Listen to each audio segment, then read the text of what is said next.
so. So, we're watching the 72-10 Bulls, who claim that it did not mean a thing without the ring, were able to achieve the championship. Michael Jordan gets back on top of the mountain after his retirement for the first time. And now it's about getting back to repeat status. I got to imagine after the 72-10 season, Jordan was probably like, fuck, now what? I guess I just got to do this again, huh? like yeah. There's only, I'm just thinking about myself, thinking about motivating, being step to step. His motivation was 5. I guess, yeah, right? Ty's magic. That makes sense. Well, I think he says it at some point in one of these. I remember actually like hearing him say that I believe it. 5 was his motivation. If I'm sure if there's a quote, I'll get it for you. But yeah, I'm just surprised that he, like, because he talks about magic throughout almost his entire career. Very true. You know? But he doesn't mention Kareem. And it's weird because, throughout, at that time, people do think Kareem is the greatest basketball player of all time. Yeah. It makes you feel like I feel like he almost made magic bigger than what maybe Jordan feels like it's magic. Maybe he's just like, fuck Kareem. Kareem, you want an MVP? I agree with him. I really do. I definitely agree that it's magic and not Kareem. And maybe he feels the same way. It's just kind of disrespectful. I love it. I'm surprised. Well, I'm not surprised, but I'm surprised some of his motivation wasn't I can get this would be, if he won this year, it would have been his 5th MVP, right? Yep. I could get my 5th MVP, and that Magic's got 3, so he's already past Magic. Yeah, it would only be Kareem. It would only be Kareem with 6, right? Mm-hmm. Just like to point that out before we go. Yeah. But he's collecting his ring that he won on Father's Day, and we move on into this next season. Now, before we get into MVP breakdowns and just looking at wins like we usually do, there's like a billion stories that make this season, in my opinion, between playoffs and regular season, the most entertaining of the Bulls' runs, in my opinion. There's several different instances throughout the year that are controversial or motivating for MJ. Yeah. For example, I think this is why this three-peat is talked about significantly more than the first one, because of all the extra stuff. Yeah, I think that's true too. And there's also way more stats for the second three-peat than there is the first one. But even from something that simple. But go ahead. But isn't it really like the first three-peat was harder, because isn't this like the watered down, slower pace, diluted league? Yeah, and that's why there's so much stats for this one, because it's like you look so dominant, so it's gonna make you. People who didn't live through it, obviously us, we would look at it and think automatically that second three-peat is more dominant. But once you dig deeper into it, you can see why. That's what we're here for, Lynn? So, two things to note. When you guys are talking about that. Oh, okay. The second, it is a 90.1 league pace this season. That's the second lowest all time. You want to guess number one? The year before. The year after Jordan retired. 2 years from now would be number one. Really? Yep. I'll have it on your screen. The Spurs dirty ass. But this was the era. This and that between now and the early 2000s, right after like that 05 Spurs championship. After that, it started to get a little better with Nash and the rule changes. Yeah. But this is the era of defense, solo stars on a team, right? Like in terms of carrying the scoring load. Yep. And just lots of low scoring games. This is the era of hero ball for sure. So just for some perspective, right? number one, it's a tie between the Bulls and the Jazz. Number one in points per game, scoring with 103.1. I'm pretty sure the best defense in 2020 is about 105 points a game. Right? Something like that? Yeah, it's something like that. I'll get it in 2 seconds. This year's is easier to get. 104.7 is the best defense with the Knicks for points per game, right? Mm-hmm. Just to indulge you, I'll go further year back. Fucking points per game, or points allowed per game, excuse me. 106.5, right? 107.6. That's crazy. So, no, it's a totally different game that's being played. I really think that's important to note. Yeah. Because they're playing in an era where the rules kind of make it and it's weird because I feel like defensively, besides the hand checking and stuff, taking that piece off, right. In terms of the illegal defense, yeah, that makes it, and I could see why it would be ISO ball or not ISO ball, but more so like that hero ball mentality, because you can't really double. They don't really allow it as much. So that's, you can see why Jordan, averaged 30 for most of his career. If you have one guy on him for the majority of it. If I'm being honest, because we're going to talk a lot about double teams as we get into the playoffs, but I just think a lot of the teams are fucking stupid in this era. Like, there are some stupid, bad organizations. You have multiple teams under 30 wins here. Almost 10, really. More than 5. But there's the parity in the league is not there. You got these teams at the very top that are getting over 6 plus 55 wins, and then everybody else. That's just the reason why these teams are winning these games. Yeah, it was so bad that they were making it a big deal that the Bulls didn't hit 70 again. Like, true. And this is the other thing to note. As I was talking about a few seasons ago, with a guy like Horace Grant being a solid number 2 option with 15 and 11, today's era, that would be a 3. No doubt about it. The league that would be a low end 3. Very, yeah. The league has gotten infinitely more skilled, right? Dennis Rodman's technically the Bulls' big 3 in this era, and he's putting up 5 points a game. Like, it's just I want to stress a different time period that allows this team that's custom built for defense, as we talked about last year, to flourish during this era. It's why I think a guy like Michael Jordan is very much in the right place at the right time. I'm not trying to shit on him, but I'm like, it was perfect timing for him and his skill set. But I feel like that you can say that for almost any dynasty though. Like the Warriors dynasty.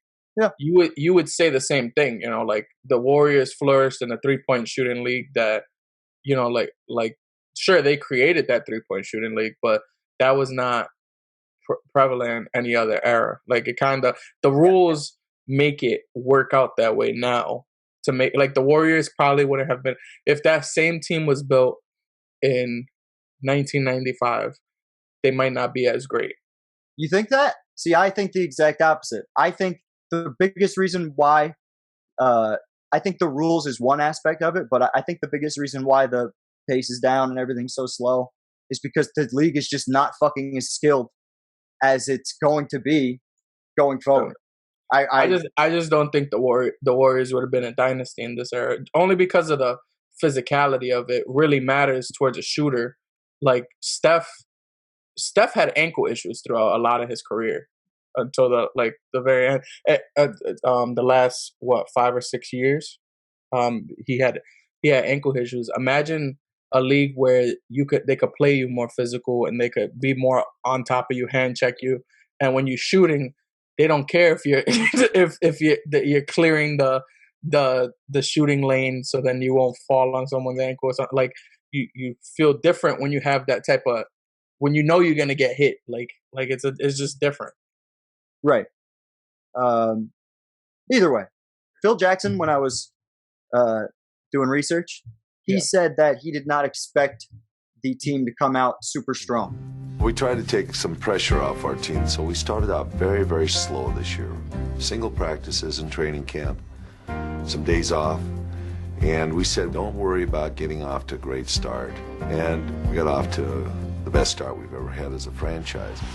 They did a lot of basic one-a-day practices. Yeah, light practices, Yeah, he said he kept the team at a relatively low, practice rate. Yep. And so he did not expect them to come out with the best start they'd ever had in franchise history. Yeah. Which it was 17-1, right? Yeah, 17-1 through the first 18 games. Yeah. Really 17-3 through the first 20, which is still pretty damn good. Yeah. Including the 12-win streak to start the season.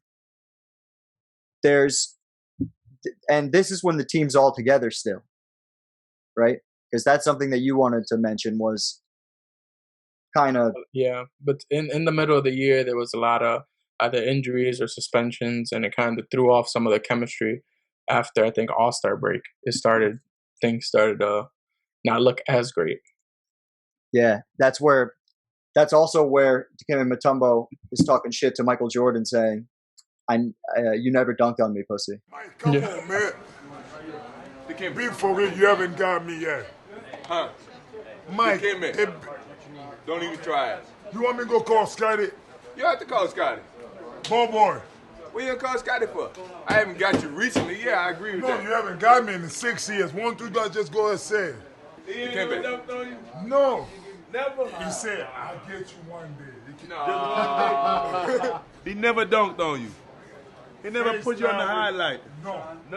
He said, I would love to give you my poster, but it's not happening. It's not going to happen. You know he's lying. It's never going to happen. Come on, man. When? All right, we're going to cancel your green. Yeah.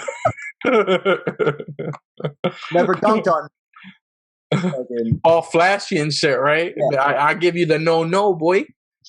But, before the All-Star break, the Bulls faced the Knicks, and they are going against Jeff Van Gundy-led Knicks team. Jeff Van Gundy was an assistant under Pat Riley. He's currently, in 2021, probably the best part about ESPN's broadcast from when they do their shit between the finals or whatever. He's the one person I wish would jump from ESPN to TNT, because I think he'd do better on TNT. But the reason I feel that way is due to him having a big fucking mouth. Yeah. And I like the him and Mark Jackson, like, feeding off of each other thing, though. Like, I like the way the chemistry. Yeah. I don't like Mark Jackson. Yeah. Mama, there goes that man. Yeah. But Jeff Van Gundy goes to the media and he's talking about Michael Jordan. And he says, I really got an issue with this crap that Michael Jordan does. He'll befriend you. He'll take you out. He'll go out to dinner with you. He'll be really nice to you. And then on the basketball court, he'll try to destroy you. And he's really a con man. And Michael, the main theme I want to get across through this season is stop giving Michael Jordan motivation. Stop. It's not good for your chances of winning. So Michael Jordan goes on January 21st of 97, drops 51. Hold on, I got a thing. I just wanna ask a question. Yeah. Do you think people aren't, like, it's different when a player's like playing at the time, like, so people who are playing against him aren't thinking that, like, after, like, all the, seeing it all unfold now, like, you could look at it and say, you motivate him and it just makes it worse. But, like, maybe people are like, do you think people are just like we're competitive. This is how we are. We don't care about his motivation, or we're not thinking about his motivation at the time. There are And many. I feel like he kind like things like that. I mean, I literally have to do it every episode, but with Kobe, they always mentioned it. Like his whole he gets motivated off of trash talk. But I swear, I feel like it's mainly talked about because of Michael Jordan, like what everyone saw from Michael Jordan, and they just want to compare it to someone else. That's fair.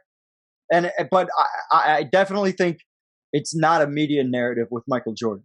Oh no, yeah, of course it's not. Yeah, I think that this is the most sociopathic thing that Michael Jordan does is he'll take things that are like this was kind of an insult, but he'll take things that aren't insults at all. He'll take things that don't actually happen, like the LeBradford Smith situation from a few years ago, and he'll trick himself into being motivated. But when you give him stuff he can watch on videotape over and over and over again, or read, like you're just waking up a sleeping giant, which is what he was described as frequently through this part of his career. And even in his Hall of Fame speech, he calls Jeff Van Gundy a little bald fat man.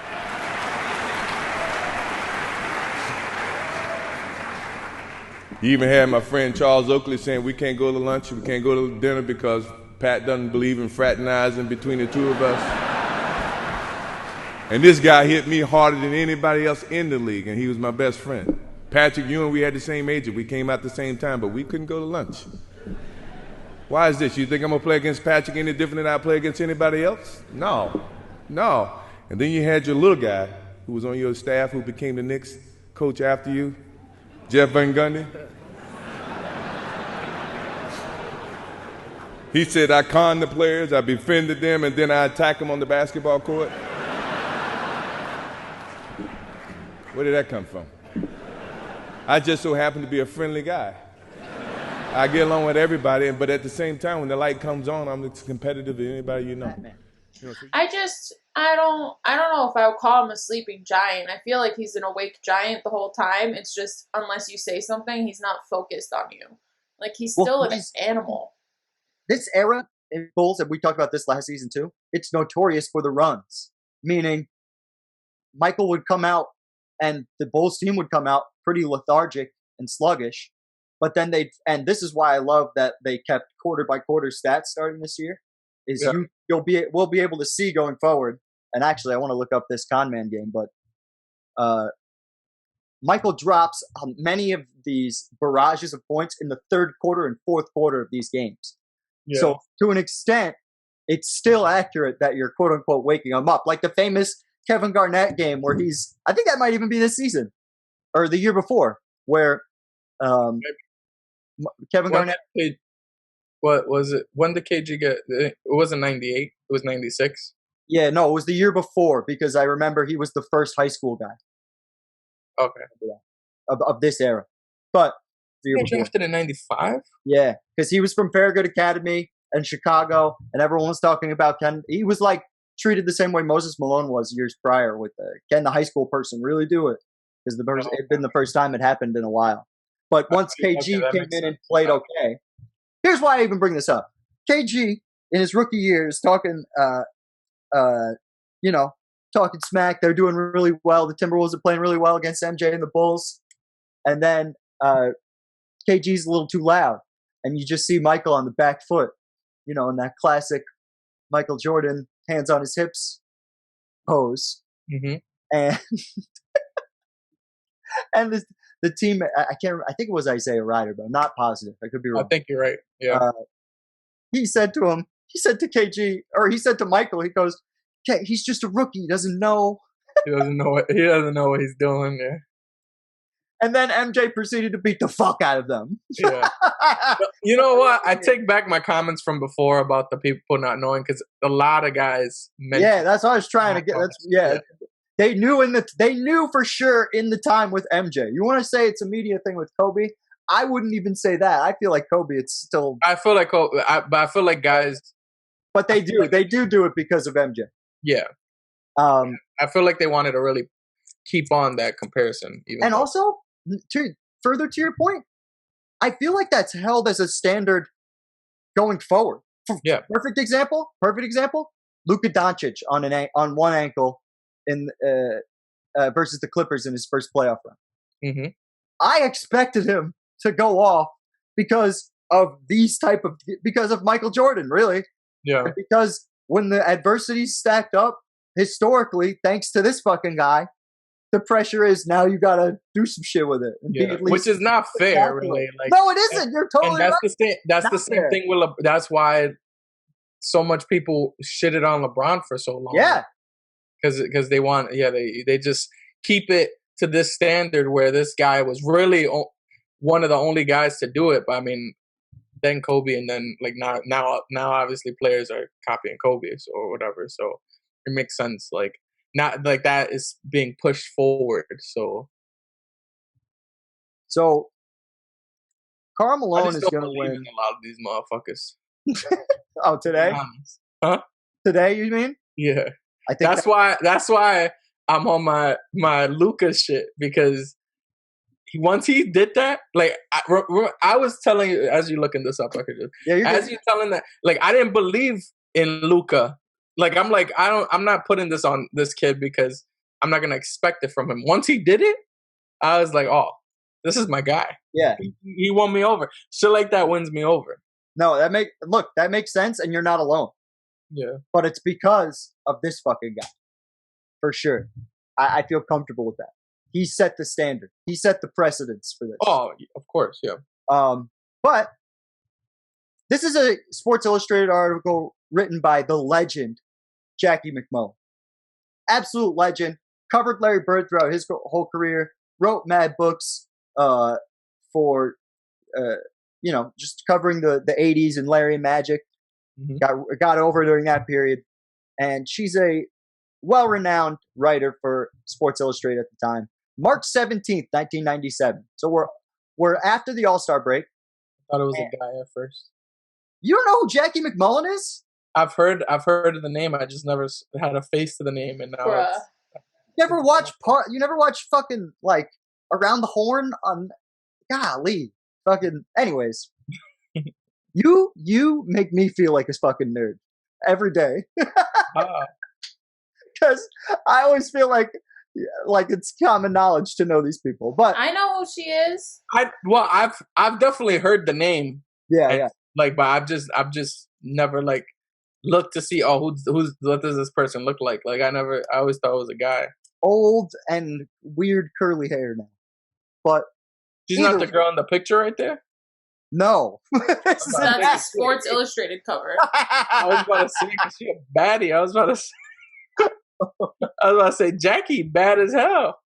Jackie McMullen, in late March of 97, right before the MVP voting, writes the article, Malone is playing like an MVP. Not that anyone noticed. And the story is called The Jazz Master. Right? This is the original layout here on my right. And the first sentence. Jazz forward Karl Malone knows Michael Jordan will win the MVP trophy again. First sentence of this article. And she proceeds to make a case for Karl Malone to get MVP. This is a famous, or depending on who you ask, infamous article and it's really one of the few times that I know of that an article of this kind definitively swayed an MVP race. And when we go look back at the MVP voting, do you not think that it's an NBA player trying to swing his NBA superstar trying to swing his power? NBA superstars can't write the article, especially not in 97. But he's the one saying it. No, he's not. Jackie McMullen's the one writing it and doing all the, like, he's part of the article, sure, and it's a profile on him, but she's making the case. Like, for example, Malone has missed only 4 games in his career. At week's end, he had played 446 consecutive games. These are all, in my opinion, I feel like her reason for giving Karl Malone the MVP this year is a career fucking achievement award. And I don't fuck with that. Personally. Like, I just don't.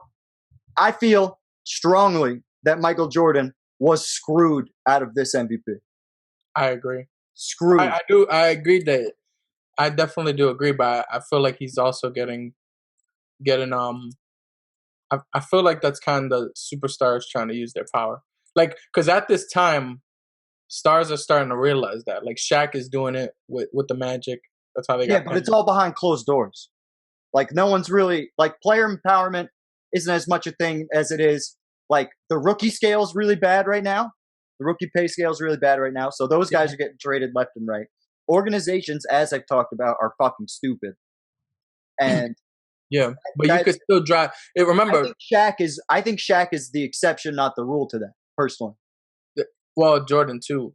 But the media, it's different when it's a media award, right? The media is the one doing it. I'm not. Obviously, with the organizations, they don't have the power they don't have the superstar power yet for the organizations, right? But they definitely do for the media. Maybe I could see that. I feel like they have their guys. They have their guys. Yeah, and I feel like he's a top 5 player in the league at this point. People at least feel that way. And he I feel like that's him swinging his power. But also, maybe she definitely felt that way. Like, oh, we've been sucking off Michael for way too long. Let's try to. The same thing that happened to LeBron with Derrick Rose. And I don't care what you people think. Wait, what? Like, you think Derrick? What do you mean? LeBron had won the 2 years. You could also say it's the same thing that happened with Giannis this year. Giannis could have very well won the MVP this year, but he wasn't even a top 3 guy when he should have. They're sick of him. Voters are sick of him. Michael's got 4 right now. Yeah. So they're probably like, dude, your trophy case is full. Yeah. And with the LeBron thing, there are cases to be made why LeBron probably shouldn't have, and I feel like the cases are kind of strong. With like Wade averaging 25 that year, like that. Regardless, it's still fucking dumb though that media's just like, I know you're great, but we've given you too many awards, so we're gonna give this award to somebody else just for participating, even though they're not as great as you. Like, that's dumb. This is the best example of that I can think of. This season is in my opinion the best example of that. Maybe when we do Shaq's legacy breakdown, we can address what Shaq says. You guys not think there's an argument for Karl Malone though? Because I feel like it's absolutely not. Oh, what do we know about the rules? What do we know about the rules of this game, Dario? You get almost 70 wins, and you're the best player on the team, and you lead the league in scoring. Sorry, it's not even close. It shouldn't be close. It really shouldn't. So Malone, it's really, but he does have a big 3. I agree, but I feel like it's closer than what you're saying. Malone would literally be nothing without his point guard, especially in this era.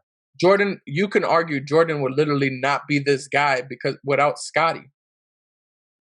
Fine, but again, the reason guy won 4 championships. This great. Look, here's where I'm at. The reason why Karl Malone is getting the nod over Jordan is due to an offensive thing. It's not a fucking defensive thing, that's for sure, because Karl Malone's not a fucking defender in any way, shape, or form, has never been considered that throughout his career. Yeah. So if we're talking scoring, right, does Scottie Pippen, do you feel like Scottie Pippen helps Michael Jordan more on the offensive end than John Stockton does Karl Malone? Helps Jordan more on the offensive end? Then John Stockton helps Karl Malone, who is the greatest pick and roll fucking duo of all time. I wouldn't say Pippen does. I agree. That's where but that's like almost 69 games. All I'm saying, I don't disagree with you. I just think it's closer than what you're saying. I don't think. Based on the real reason that we've been talking about, like in every other season that we've ever done on this show, by our rules, most wins, best player, and he won the scoring title. Like, it's not even like Karl Malone could even argue that. it's not very. It's just not. The Jazz were like defensively. Okay, statistically, obviously, if we're just going off stats right now. Statistically, right? Defensively, they're doing about the same thing. Right, but that's come on. I'm just the first person to be like defense is not necessarily a stat. 100%. I understand, but what I'm saying is it's closer than what you're saying. I wouldn't say Jordan should run away with MVP this year. I would not. I would totally understand Karl Malone getting first place votes. I would not be if it like it. You're making it seem like it should be 120, and I don't think so. I think it would probably be 60-40, and Jordan will win. Like similar to it should be flip flop. Jordan wins with 63 first place votes, and Karl Malone wins with 50. Even though Rodman played only 55, and Scotty's obviously not the same player through the regular season, because we know that the playoffs we're going to talk about Scottie Pippen, but in the regular season, he's not the guy he was in the first three-peat. He's barely the guy he was last postseason. Like, that's my thing is, I think Karl Malone's team is way better. I really do believe that, especially from an offensive standpoint. Absolutely not. It's not better. All right. Well, what makes you feel that way? What makes you feel that way? Jordan's team just won 72 games. You think it was just because of him? What did Karl Malone do last year? Huh? What did Karl Malone's teams do last year? In this diluted season that we shit on for 2 hours. They won 55 games. This is my Jordan's point. team won 72. I know. And then it's because they're a better team on defense and they're a better team on offense. I agree with you. The difference between last season and this season is there were injuries, though. Right? But that's the other thing. Rodman only lost 3 games less. With the injuries to Rodman, Wennington, and freaking and Kukoc, they still won 3 games less. You telling me that this team is not a better team? Jordan's Bulls were 100% a better team than the Utah Jazz. If you take Jordan and Karl Malone out of their teams, Utah does worse than the Bulls. Come on, we actually have done that though. 94 season proves this. That's yeah, but where's the really well. Like 94 season. The Utah team was ass, middle of the pack. With Karl Malone there during that time. You're helping me make my case here. This is why I think it should be a landslide. Like I agree with you that this team, he should not win MVP for these reasons. But look, Hornacek, he's considered a great player in this, not a great player, but above average player in this era. Byron Russell, considered a better player than I believe he is, but because he hits over that 10 points a game in this fucking shitty, slow era, people are like, oh, he's a really good player in the league. Antoine Carr, another guy. Ostertag, giant center. Fucking, they have more pieces than the Bulls team, especially fucking offensively. Because these 2 guys are shooters, or 3 of these guys are really shooting the ball. And it's my opinion that because this is not even remotely a defensive award, and we're talking about offense, I really think it should have been a blowout for Michael Jordan. You think the MVP is just the offensive award? I'm saying this particular award right here was given to Karl Malone for his offensive numbers. And that's like, none of it makes sense. But his defensive numbers matched Michael Jordan's defensive numbers. But no one would say Karl Malone is a better defender. Yeah, but you can't say talk numbers at one point. No one would say Karl Malone is as good as Jordan offensively either. Not even in this season. We're just talking about numbers, huh? But that's my thing. If we're just talking about this season specifically, he doesn't have more wins. He doesn't have more points. He doesn't have more defensive numbers. We're just talking about stats. Yeah. He's definitely not the better defender if we're taking it off the stat sheet. For sure. Right? So how is it close? I agree. That's not my argument. I'm asking you how it's close to you, because I just named you 4 ways and how it's not close at all. Because his team won 64 games. They put comparable stats. Huh? It's not 69. We saw Curry. Curry was the unanimous MVP in a league where Kawhi Leonard was on a team that won 67 games. Like, but he was playing with the Spurs, who plays a much more. You can do this all you want. The proof is in the pudding. he should have won this MVP because this was, especially in 1990. I'm not saying Jordan shouldn't have won this MVP. No, I'm just saying that I'm telling you why I think it should have been a landslide. I really do. I just, you can't look at those numbers and think, oh my God, this is such a landslide, because it's not. Karl Malone had. All right, so let's look at the number 2 guys for their teams and see what they did. John Stockton, arguably the greatest point guard ever. No, we're talking about this year, Russell. You talking about his all-time stats. Let's talk about this year. 14 and 10. What are you talking about? Okay, now Scotty. Scotty's 11th. He's above Stockton in MVP by 3 votes. Okay, now we're getting all. He averaged 20 points a game. Now we're getting off topic because you said it. 7 rebounds and 6 assists, but no, he wasn't there offensively. Come on, he's not better offensively than John Stockton. I'm sorry, he's not better. Scottie Pippen is not better offensively than John Stockton. If that's what you're trying to say, brother, you taking okay? You're crazy. Okay, so I'm not gonna keep this on. I agree. I can settle this whole thing. The only reason Karl Malone won is because Jackie McMullen was still holding a grudge against Michael Jordan for dropping 63 points on her special Bird Celtics. So she wrote this article in order to ensure that he could not get another MVP. Okay? Honestly, I think it's that article and people comparing Michael Jordan to himself is the biggest reason why he didn't get the award. Because I would say these are his worst numbers in comparison to his other 4 MVP years. Yeah. For sure. Because he's not even getting 50%.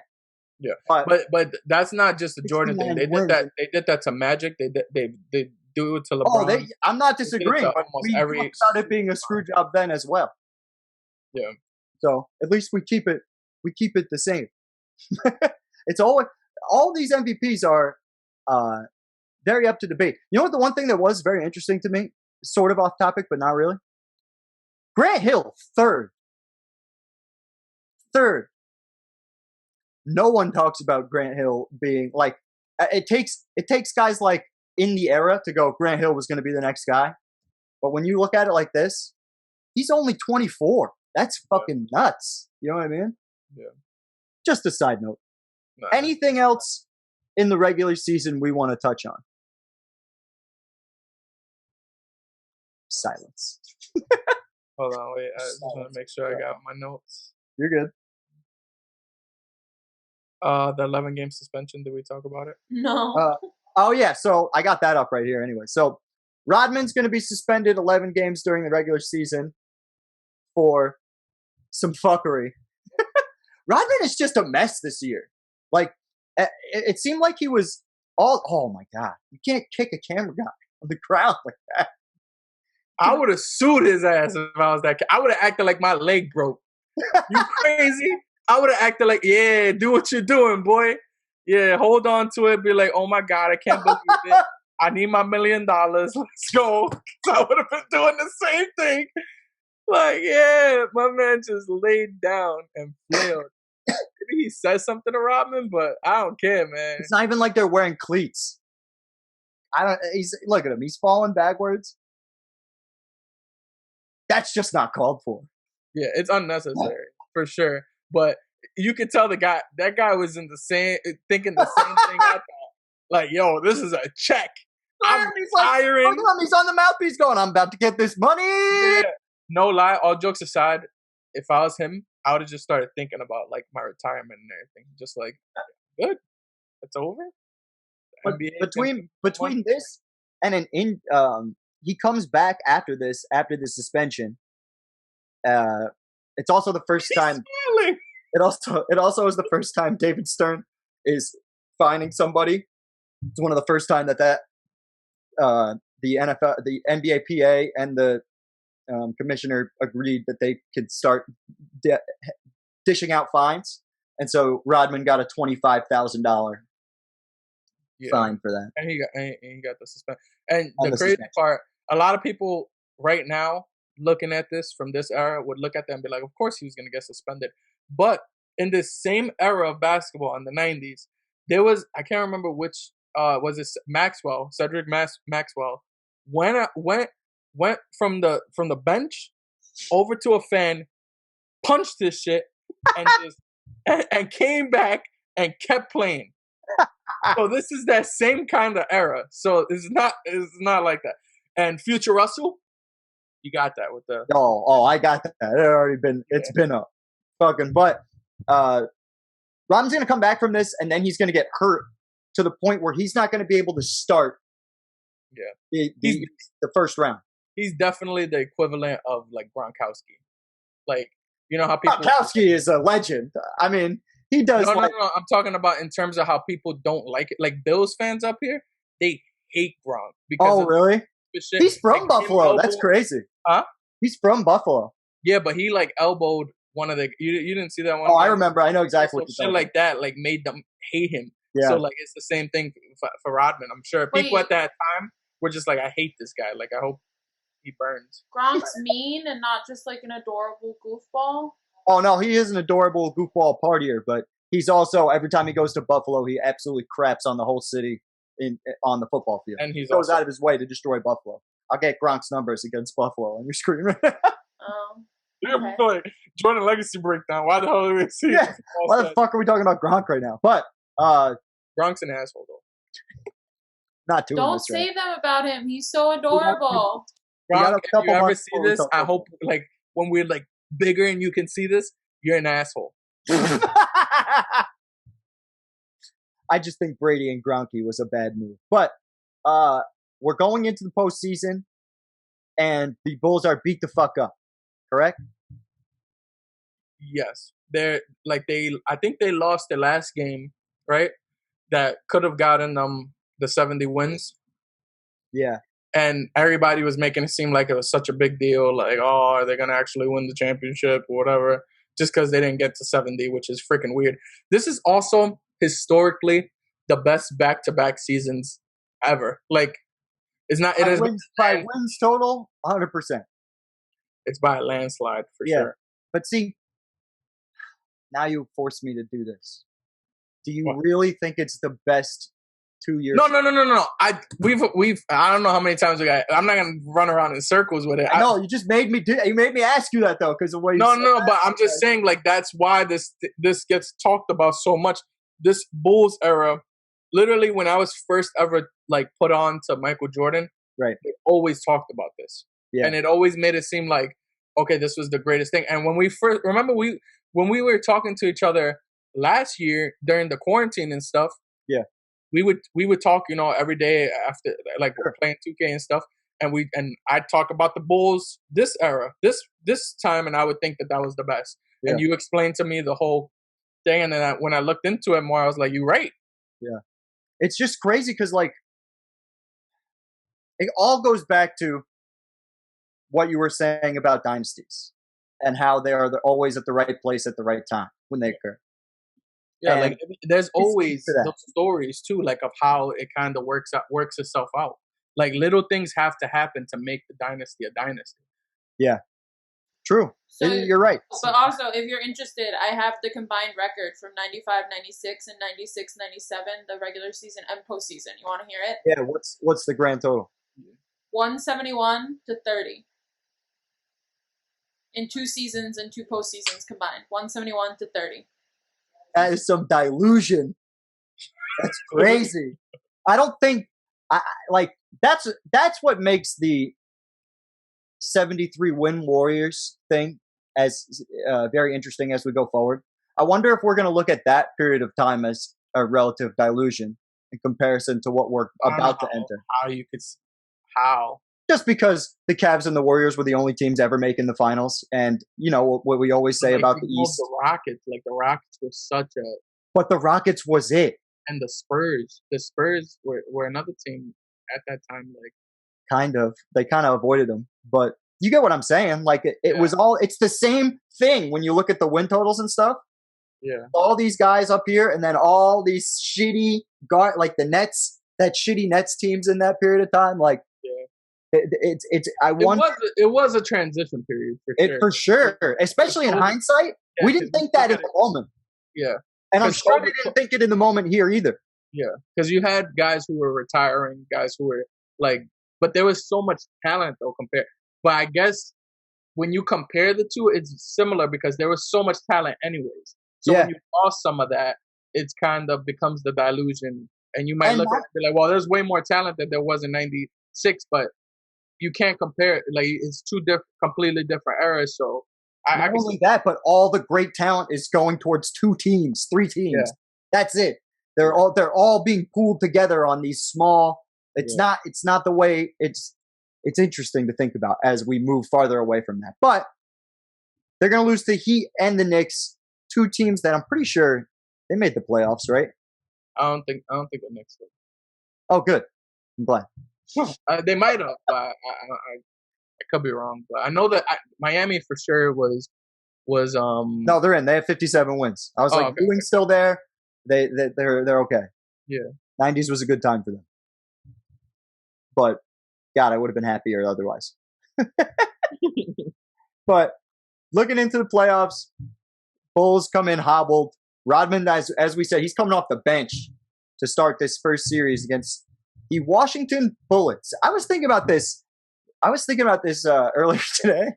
I was like, why did they change the name from Bullets to Wizards? And then I realized, I was like, oh yeah, bullets are what you put in a gun to kill people. And that's why it can't be called the Bullets in 2020. It was really funny how But it wasn't a time where no one cared about that stuff though. That they none, clearly. Yeah. No, I'm talking about when they switched it to the Wizards. Like no one cared about that. No, it's not. It's not like what their football team had to do. Yeah, but we would talk about this during this playoffs, like stuff that like Kawhi was doing, and like even Luka, how they were averaging their 35 or whatever and looking amazing. Like Jordan would do that so regularly, and like we were like praising the shit out of Kawhi and Luka, right? Yeah. And like you could totally see how in that time you watching it is like, this guy's the greatest thing I've ever seen. Like, and they appreciated it. Like I'm sure, obviously there were people who hated on it. Like I hear stories all the time how they were just rooting against them, but like you kind of just respected it at that point. This is the famous series. Well, it's not. I guess it's not that famous, but it's a famous story by Chris Webber, where apparently Jordan comes in his Ferrari or Lamborghini, whatever the fuck that red car is that he would drive. Yeah. And he'd come in smoking the patented Jordan cigar. And he said to Juwan Howard and Webber, who he was really cool with Juwan Howard, but Jordan says to them, "Who's guarding me tonight?" But he's sitting in the arena on his Ferrari. And I think I told somebody this, but this is the only time I let a teammate down. I feel like I threw a teammate under the bus. So I'm getting off the game. It's game 3 or game 2. We're playing in the arena, and he's in the arena smoking a cigar.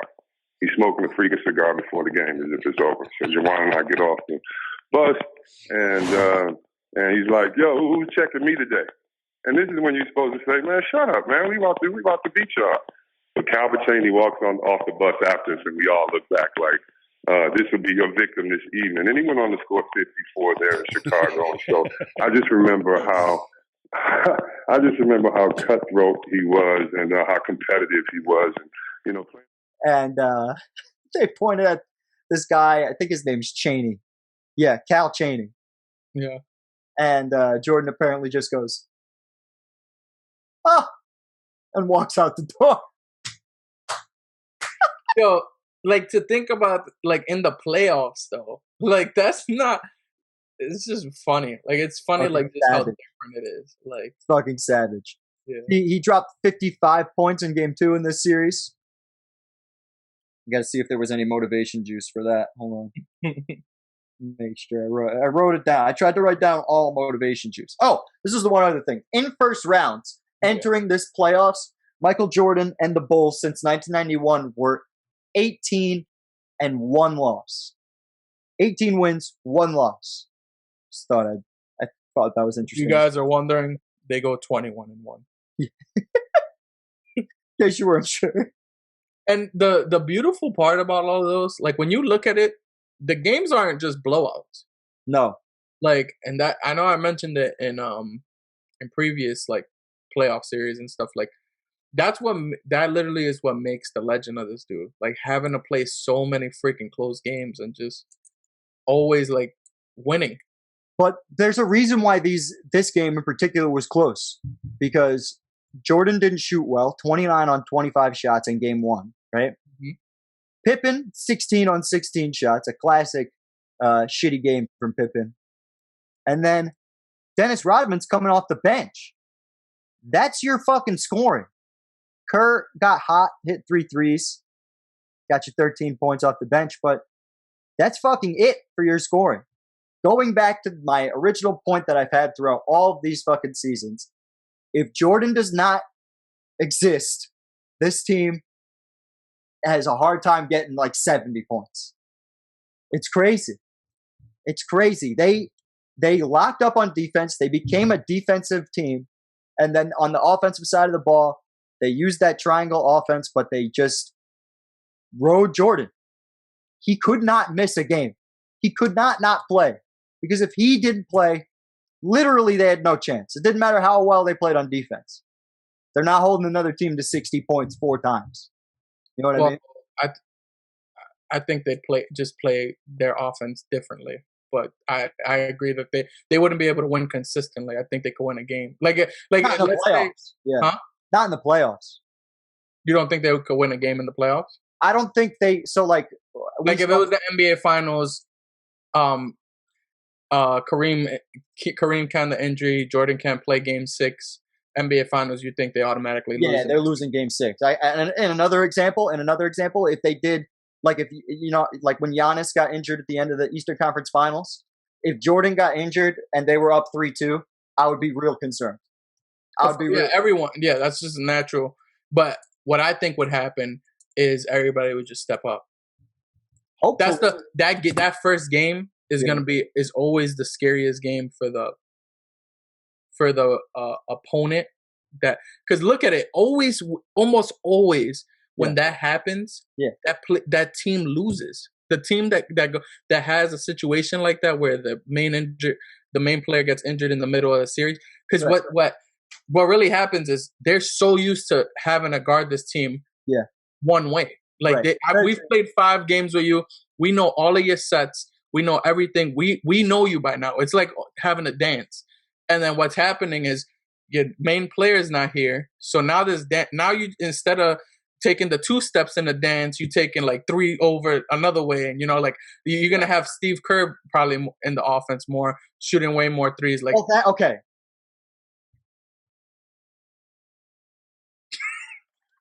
Am I frustrating? We have to do something real fast because I have to do it now before we continue. Okay. How good do you think Steve Kerr is as an NBA basketball player? In this era? At all. I mean, he's a specialist. It's like I don't think he's that great. He's a role player. He is replaceable. He is a role player. He almost didn't make the fucking NBA.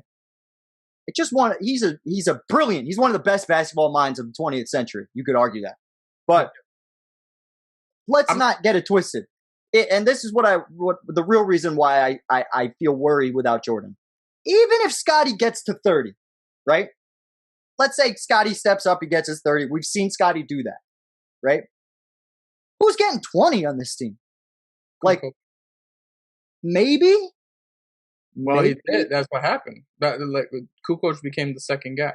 I know, but I guess what I'm saying is I think for the regular season, they're a 50-win team doing that. But in the playoffs, there's no fucking way. There's just no. No, yeah, of course. I don't think they're a championship team. But I'm saying in a scenario like that, I wouldn't bet my money on them to win. But I could see them having that Utah situation. Jordan gets injured. Yeah, I could see them pushing through somehow and winning that championship with that one game. And if they lose that game, I'm pretty sure that game will be a tight game. If they lose it, they lose the champion. They're not going to win the next game. But that would be the game that they'd have a huge chance in because you coming in surprising the team. You could have the triangle and maybe it could be a modified triangle where you shooting more threes. And that's why I mentioned Steve Kerr. I wasn't saying Steve Kerr like he was Steph Curry, but I was more so saying like he'd be more involved in the offense, which means he'd more likely make more threes. Like, no. I know you know, but I needed to do it because Steve Kerr, because of how excellent, and I mean excellent, he is as a basketball mind, and how he basically he's the mastermind of the 05-06 Suns that nobody talks about. And he changed the Warriors into the dynasty.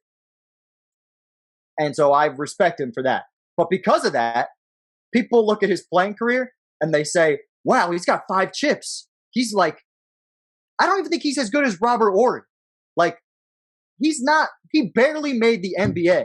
That's important to know. Because I think his legacy is elevated because of how good he's been over the last 20 years. But, because I remember having arguments with people like, Steve Kerr, excellent point guard. He could stop Curry a little bit. I was like, you're out of your fucking mind. You're on drugs. Bath salts, something. There's something wrong with you. But Jordan, after game 1,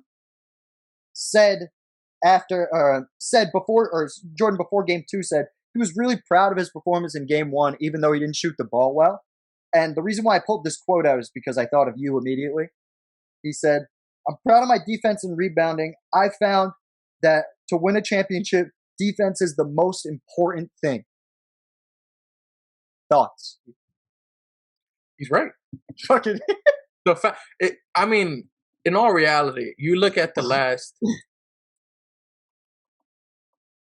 ever, and you look at every single championship team, they were at minimum a top 10 defense. Besides one team in the last 30 years, and that's the 01 Lakers.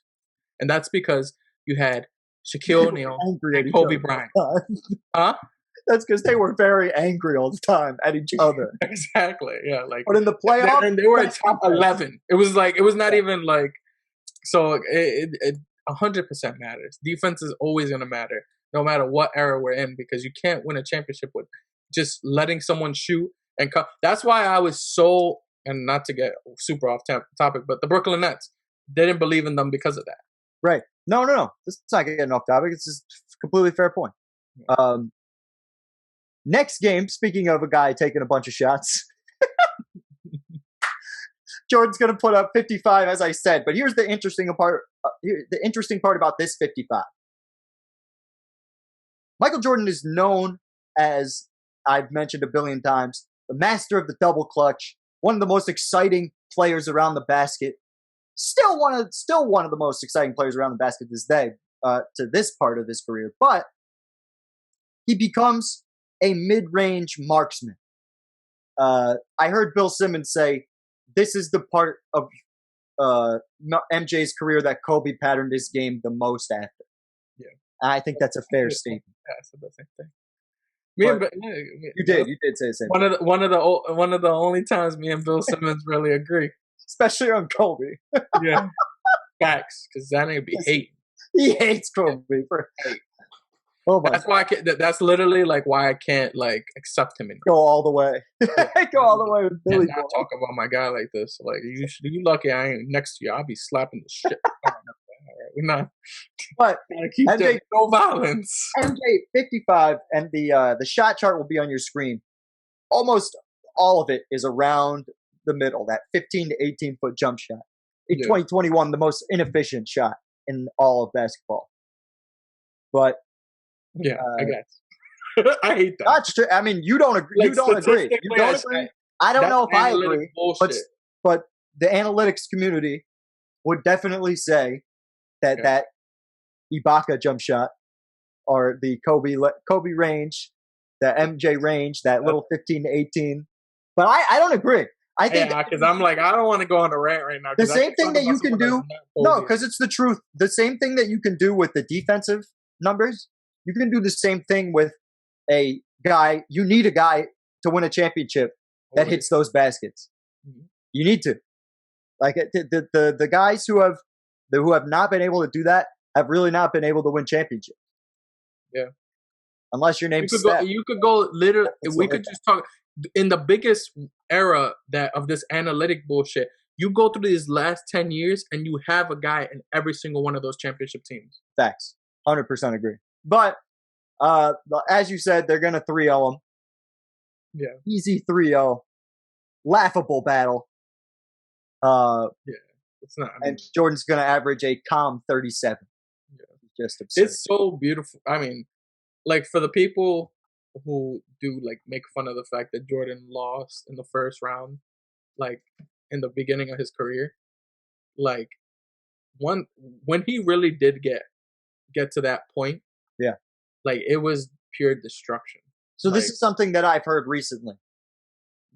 During the MJ era, no one else could have a turn. LeBron has let almost everybody in his era quote unquote have a turn. That is what I heard recently in the MJ LeBron debate. Yeah, but like LeBron's been playing for so much longer, though. I'm just telling you. It doesn't even matter. We could go we could go MJ's 15 years and LeBron's 15 years, and that's not true. People just it's about what you just said about once he got there.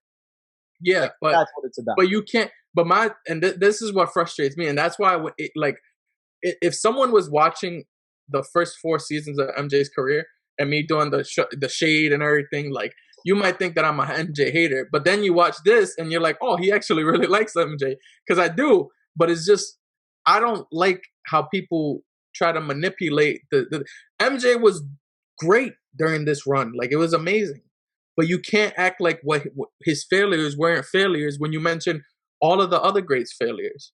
Yeah, that's the part that pisses me off about it, because it's like, he failed. It's fine, all of them did. But you make it seem like this guy was perfect, and he wasn't. I think not you, sorry, but just no. I think the way it's looked at is, and the only reason I even brought it up is because of what you said, where you said once he really got there, he really did like fuck everybody up. Yeah.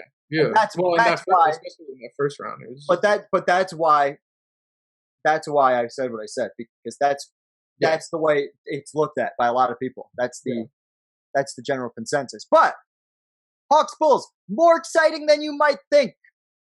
Even though I don't think Dominique Wilkins on this team anymore. No, he's not. This is Mookie Blaylock. He was an excellent defensive player. Small. I'm pretty sure he's a short guy. 6 foot on paper, which means he probably wasn't. Like, I excellent defensive point guard. Smitty in his prime Smitty. Smitty with the Smitty. Christian Laettner, they got a good series from Christian Laettner.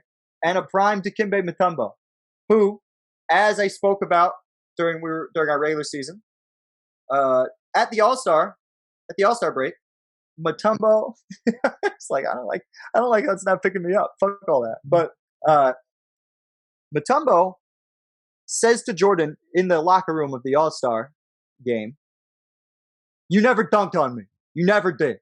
It never has happened. You've never gotten a poster on me. You my son, Michael. You my son.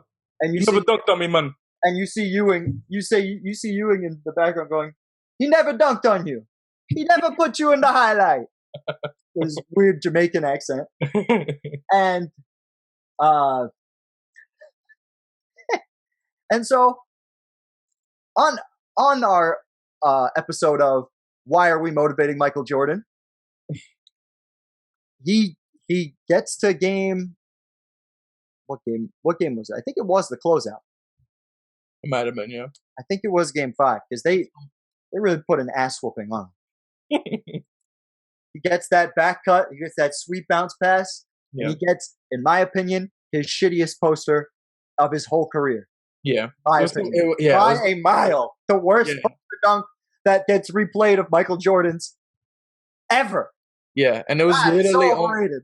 It's only just to add to his stories or whatever. But and he does get the technical for waving the finger at Mount Mutombo. Yeah. A lot of people probably think, oh, Michael Jordan, he probably didn't even get the technical. That asshole. But he did. He did fucking get it. But mind you, he didn't get technicals when he put his forehead in refs' faces. Hey. I don't even think the that must have been like the first 2 years of the flagrant foul, even then. So they're still allowing shit at that point. Yeah. Okay, I'm sure people are even smoking bulbs in the fucking locker room still. Oh. But he gets his dunk. They're gonna hold Atlanta to. They're gonna hold Atlanta to 90 points a game. The pace is 85. Yeah.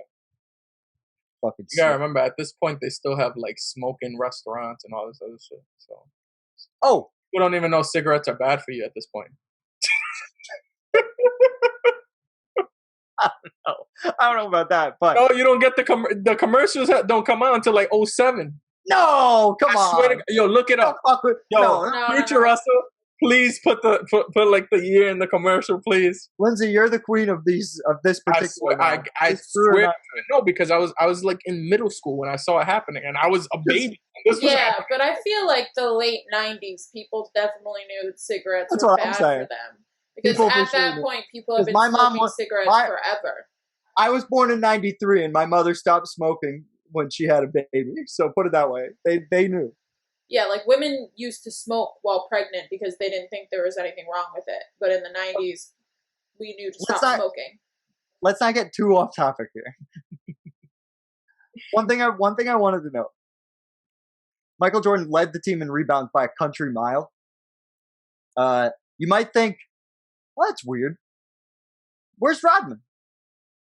Rodman didn't even start 2 of these games. And he mostly sucked in this series to the point where, as you were talking about, in a press conference before, I think it was game 4. I think you're right. It was during that press conference. Yeah. Scotty and Michael is a little bit more kind to him, where he's like, Dennis isn't doing his part. He's like, I shouldn't be leading the league and leading the team in rebounding, etc. But Scotty just goes out there and goes, I think if he's not leading our team in rebounds, he shouldn't be leading our team in technicals.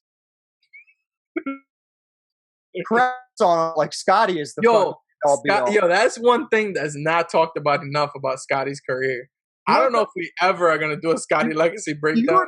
Do you remember when we were doing LeBron's legacy breakdown and you were trying to talk about Kyrie Irving's ungratefulness? Well, this is a different kind of ungratefulness. But I don't know. Because Scotty never shit on Michael like that, ever. God, well, I mean, we're doing this legacy breakdown in July of 2021. By end of September, you may be saying a little something different when that book comes out. No. Yeah, but that's different. That's completely different than like him. No. I know what you're saying. Yeah, because like Kyrie was straight up biting the hand that fed him a championship. Yeah. Like you wouldn't even be there. Like at that, like Scotty comes at when he feels like he's above a player. He's above a player. Oh my God, he's such an asshole. He did it to Barkley. Yeah, he did. He did it. He obviously is doing it to Rodman. He did it to Kukoc. And he did it to Kukoc. Like he's that kind of guy. Like he's a bitch. Let's keep on going. And that's why he wouldn't be a good leader for a team because he's an asshole. Facts. But and a pussy. But they're gonna give him a bunch of crap, and that is gonna head us into one of the most boring series you could fucking imagine. Bulls Heat. Yeah. Well, one thing that's interesting. So again, this begins a very short-lived rivalry because they just beat them in round 1, and they're facing them again. And you got Pat Riley versus Michael Jordan again. This is like another reason. Like, look, if as we went through this legacy breakdown, these like of Michael Jordan, someone have a pen and a paper and write down all of the times Jordan straight up shit on legends of the game. Like, I'm not even joking. Like once, and especially once he was on. He shat on them. The only legend that has his number is Larry Bird. Other than that, and some people would say Shaq if they don't look at the very next season. Yeah, but that's like, you gotta tell the whole story. Yeah. But Larry Bird, for sure. He got that. See, that's the other thing about Michael Jordan's never beat him. But MJ's career is so fortunate that he was able to get his revenge on the guys that did kick his ass in the 80s. Yeah. And then into the 90s. And this is so interesting. And it's in LeBron's case, for example, it didn't always work out this way. Or Kobe's case, for example. But every time Michael Jordan didn't win the MVP, he faced the MVP in the finals. Every time. Without fail. If he was not the MVP, he faced the MVP in the finals. And he would face the guy in second. Yeah, that's dope. Crazy. But did they at least get to face them at some point? Say that again? Sorry. Like, did they? No, because Kobe wouldn't have. Because when LeBron won it in 09. Yeah, they never got to the final. Could have if he would. No, whatever. But it goes back. Myself. But it goes we would have him up. We know that. We're really out here. Stop playing with us. It goes back to what you were saying about how he really got everybody in this era. Mm-hmm. And that, I think, is just insanely fortunate. Yeah. Or Ren, or whatever. Or Ren. You're that fucking stupid. But Miami's only going to... How to create the greatest player of all time. Just... Hashtag rig that shit. Yeah.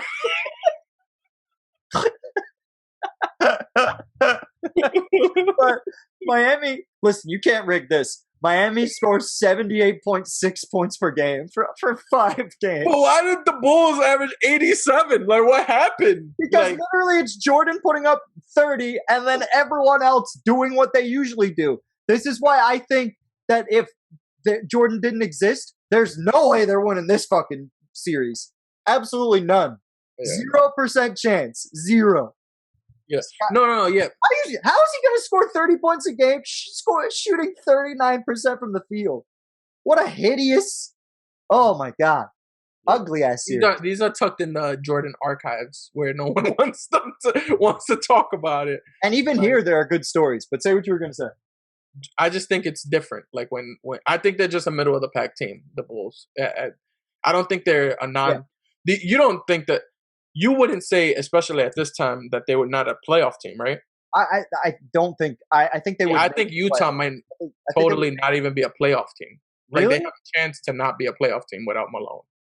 Damn. Yeah, that's got to be only because of the. They might be an 8th seed, but they would. I think the Bulls. But that's how I feel about the Bulls. I think the Bulls would be a 7th, 8th seed for sure. Yeah, I think the Bulls would be like a 5th or a 6th. Well, look at 95. That second season without Jordan, they were on their way to being almost out of the playoffs. Like, Jordan had to carry them. That's why I'm so confident now. I feel on my stance is because we literally saw it with this exact team.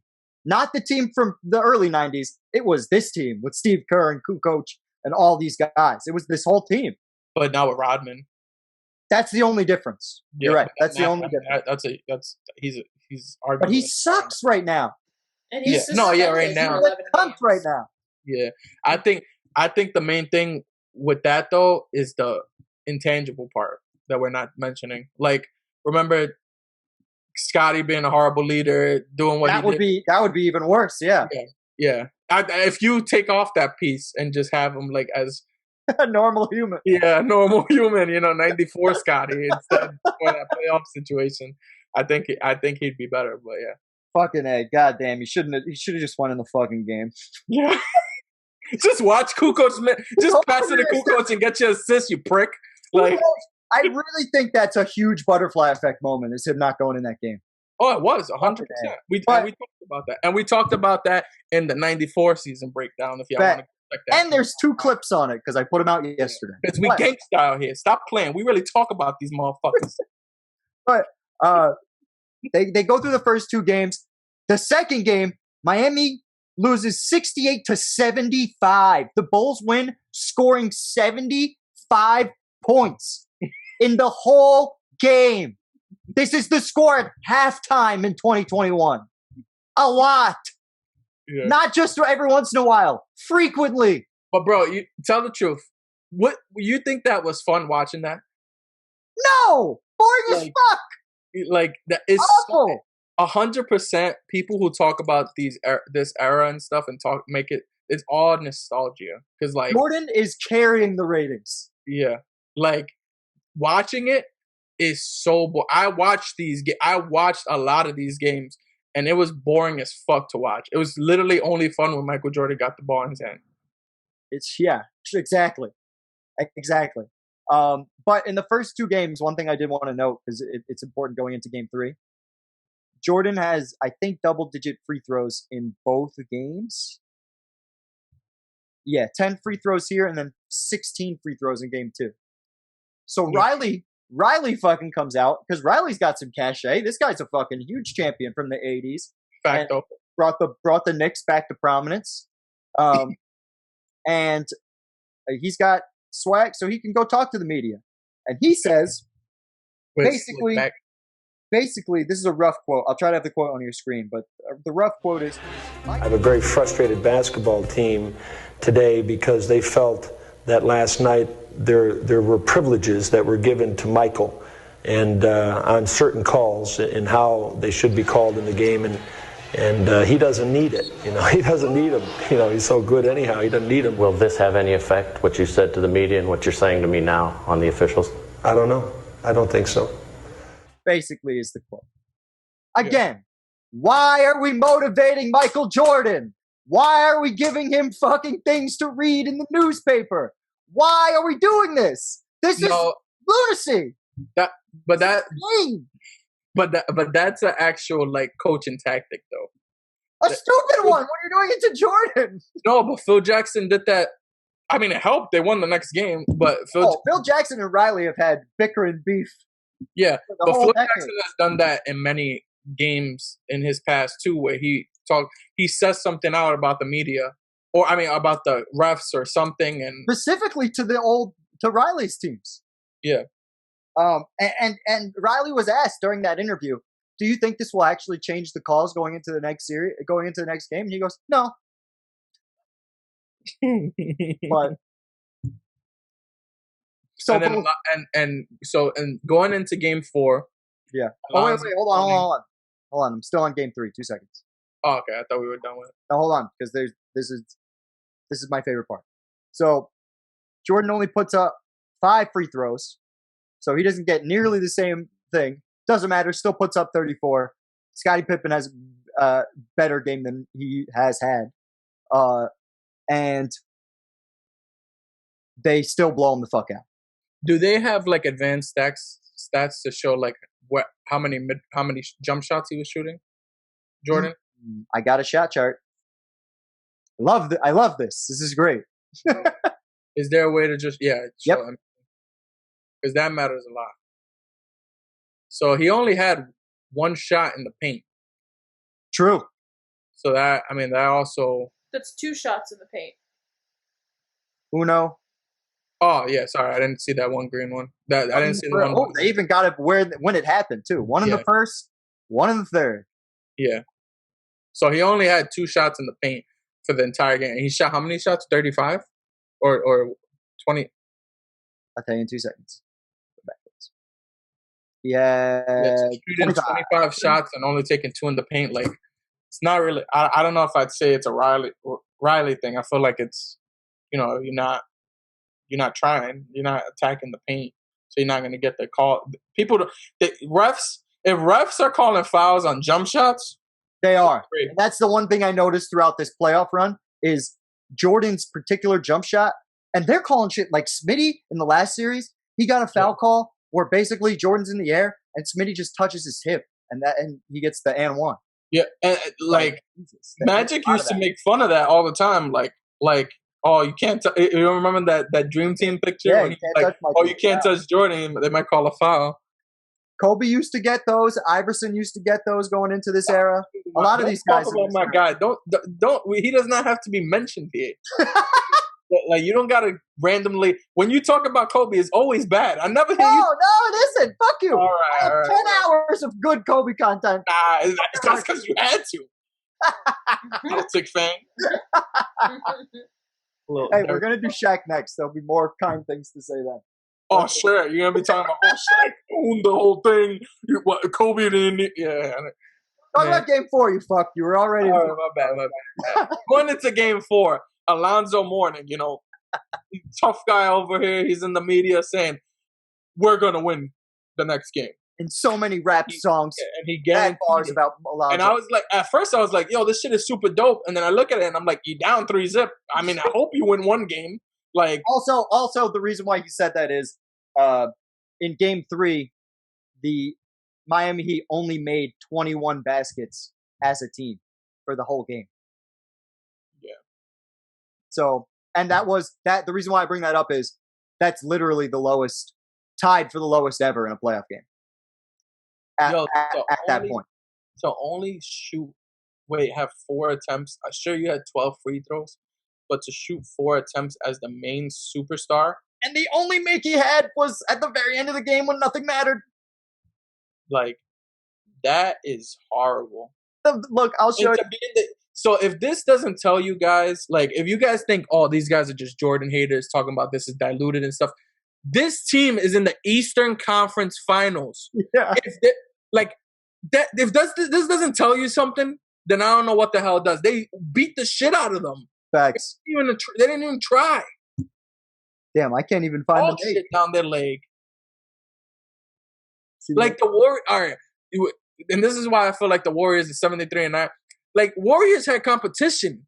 They had good teams that they had to face. They lost in the playoff. Like, it was not. Yeah, like, come on, this is crazy. Wild. But yeah, Alonzo Mourning, and when I was watching this particular game, the highlights, Alonzo Mourning, and the reason why it's not on the shot chart, the reason why the shot's not on the shot chart is because he was 0 for 3 for the whole game, with no exaggeration, the whole game. He goes to shoot a buzzer beater and makes it at the end of the fourth quarter. Yeah. And the refs didn't call. A few of the refs didn't count it, and a few of the refs did. So I guess the scoreboard has, or the box has him 1 for 4, but the shot chart doesn't have it because it barely happened. Yeah. Embarrassing game. So he guarantees victory in Game 4 because of his pathetic, shitty, awful performance. Yeah, I know he had 14 rebounds. I can't remember how many points he had. Let's see. In this game, 18 and 14 for Mourning. Yeah. 1 block. Pretty good game. Hardaway had 25. Jordan, though, misses his first for 11 in the first half of this game. Awful. 3 points. Right? Yeah. 2 for 11 in the third quarter. Fourth quarter, 7 of 13, 20 points. Almost turns it around for them. Yeah. Almost gets them to within striking distance. But Mourning does come through. My man scored 29 points on 35 shots. Yep. That's crazy. Yep.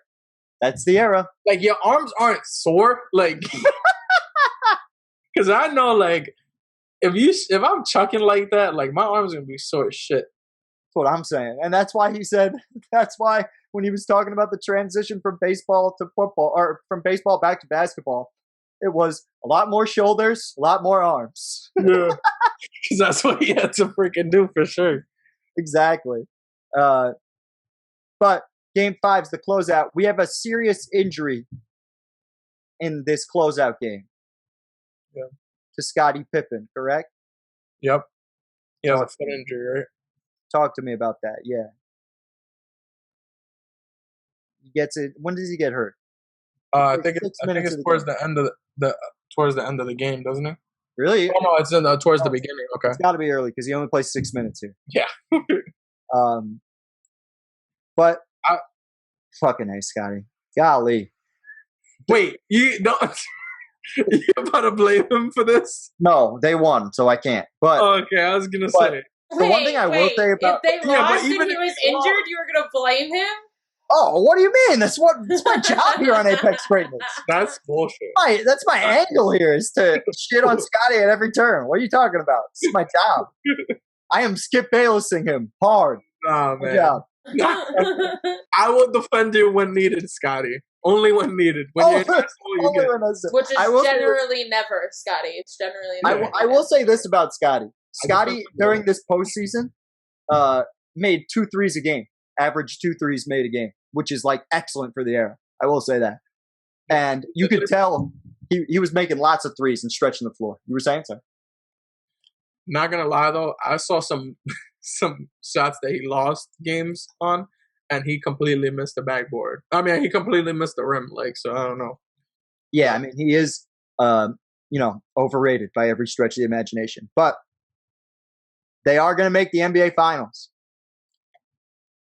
Yeah. I was gonna say, you gonna let me do it? You gonna let me? The overrated thing, like, come on. I'm not even like. I'm just like, he's baiting me now, guys. Like, I'm not even. I'm just gonna let this keep on going. Like, I'm saving you guys the headache. They're like, oh, these guys just arguing about Scotty all day. We're sitting there doing a lazy breakdown about Michael Jordan. I got to hear about Scottie Pippen and his big forehead for the next fucking. Well, MJ did say you can't say Michael without Scotty. So facts. But this is the first Jazz Bulls Finals. In their back-to-back battle royales. So pretty much Karl Malone started this whole rivalry, right? Like from the very beginning of the season, he's pretty much saying the Bulls the Michael Jordan's going to win MVP and the Bulls are going to win a championship unless they meet us.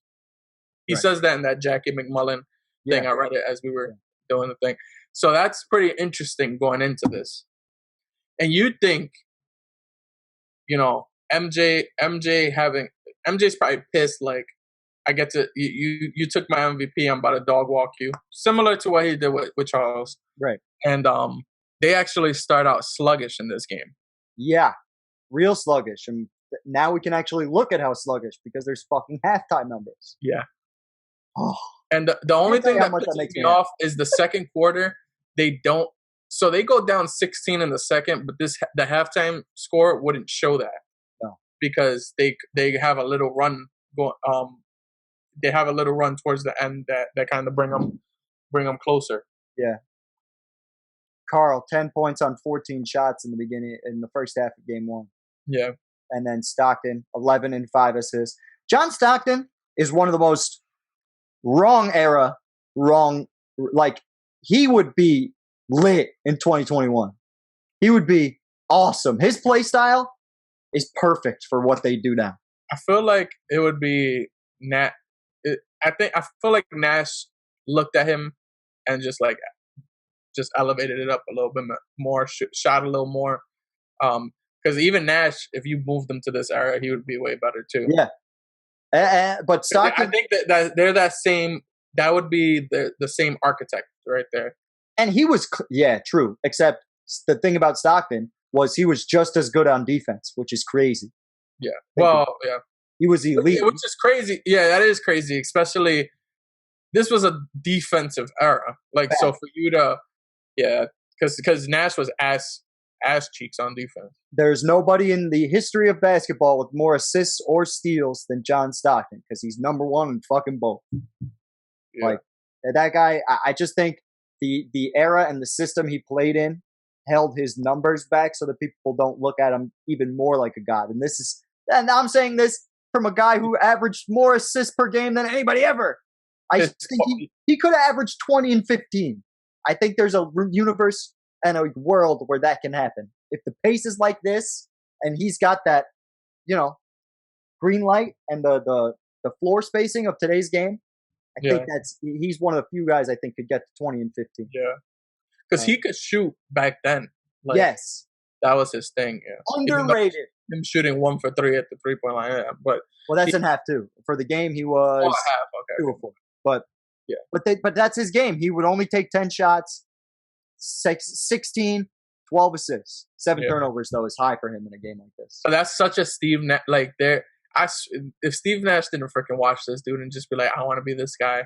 Like they just remind me. Steve Nash is a little quicker and shit, but still. But this game, right? It's going to come down to the wire. It's going to come down to the very last possession.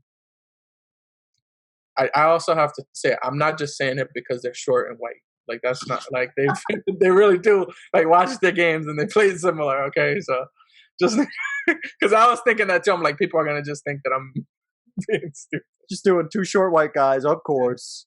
But Karl Malone's going to miss both free throws. what a scrub. Like, he's like this, and this is why, because a lot of people hold him higher than Charles. Yeah. Because of the whole points and all this, like where he's at and the all-time points and stuff. There's no way this guy is better than Charles Barkley in this era. Like, I think Charles Barkley is a top 5 player in this decade. Yeah, we talked about it. I think Karl Malone is a top 10 player in this decade. I'm not gonna argue with that, because I think my biggest issue is that I think so highly of John Stockton that it hurts Karl Malone, because I think Karl Malone got all the accolades that I think John Stockton was either equally deserving of or more deserving of. And I can't prove that, mainly because Karl Malone and John Stockton, as I said before, are like this. So tied to the hip, yeah. And it's like, it just makes it so tough. And they're so tied together, not just by their team, but also their team strategy. Pick and roll. They made each other famous. Yeah. Like, and that makes it really hard for me. But Karl Malone's not clutch at all. He talks to himself at the line. He says weird shit. Something fucking wrong. You want to know what's crazy? I equate these two, like the two that we're talking, like in question with the Charles Barkley and Karl Malone. I feel like it's like a Russell Westbrook, James Harden thing. Like, I feel like in 10, 20 years, there might be people who say Russell Westbrook is better than James Harden, like by a mile, stuff like that, because of, and I feel like they're so close. Like, and I'm sure, I mean, it was close back then with Charles Barkley and Karl Malone, because that was like a big thing during the Dream Team. Like, they wanted to face each other because that was always the big debate between the two. And now when history looks so finely on Karl Malone because those 2 MVPs, like, and because he's second on the all-time score. Which other MVP did he win? He won the one in the lockout year, 98-99. Oh. But and also going to 2 finals. Barkley only has the 1-1 finals, so it makes it And because of Barkley's mouth and because of how much he was publicized. But when you look into it, Karl Malone's got similar bad shit on his resume. He murdered Isaiah Thomas that one time. Not actually murdered. Okay, no. Let's just make sure we say it right, because I was like, oh, he other fucked up things. He did do other fucked up things outside of basketball that I'm like talking shit about Kobe's wife. You look at him, slapped the shit out of your big ass. Get the fuck out of here. If I was old enough at that point, I would have ran up on you. That's a fact.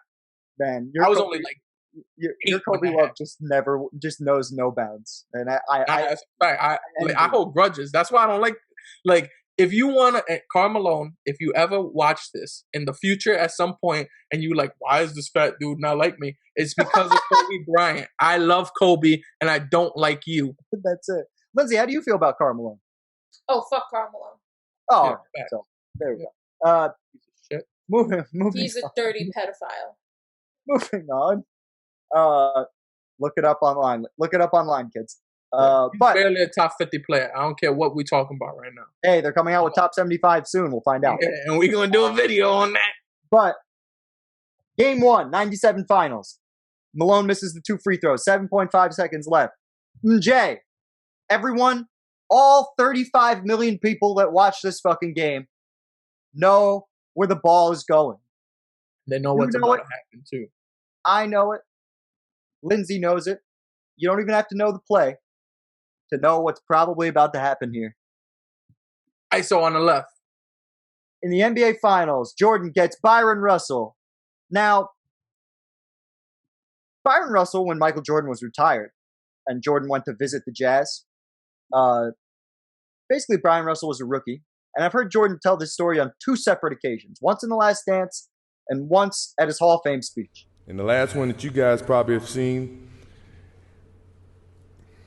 I hate to do it to him, but he's such a nice guy. And when I first met Byron Russell, John and John and Carl should remember this. I was in Chicago in 1994. I was working out for baseball. They came down for a workout and shoot around. I came over to say hello.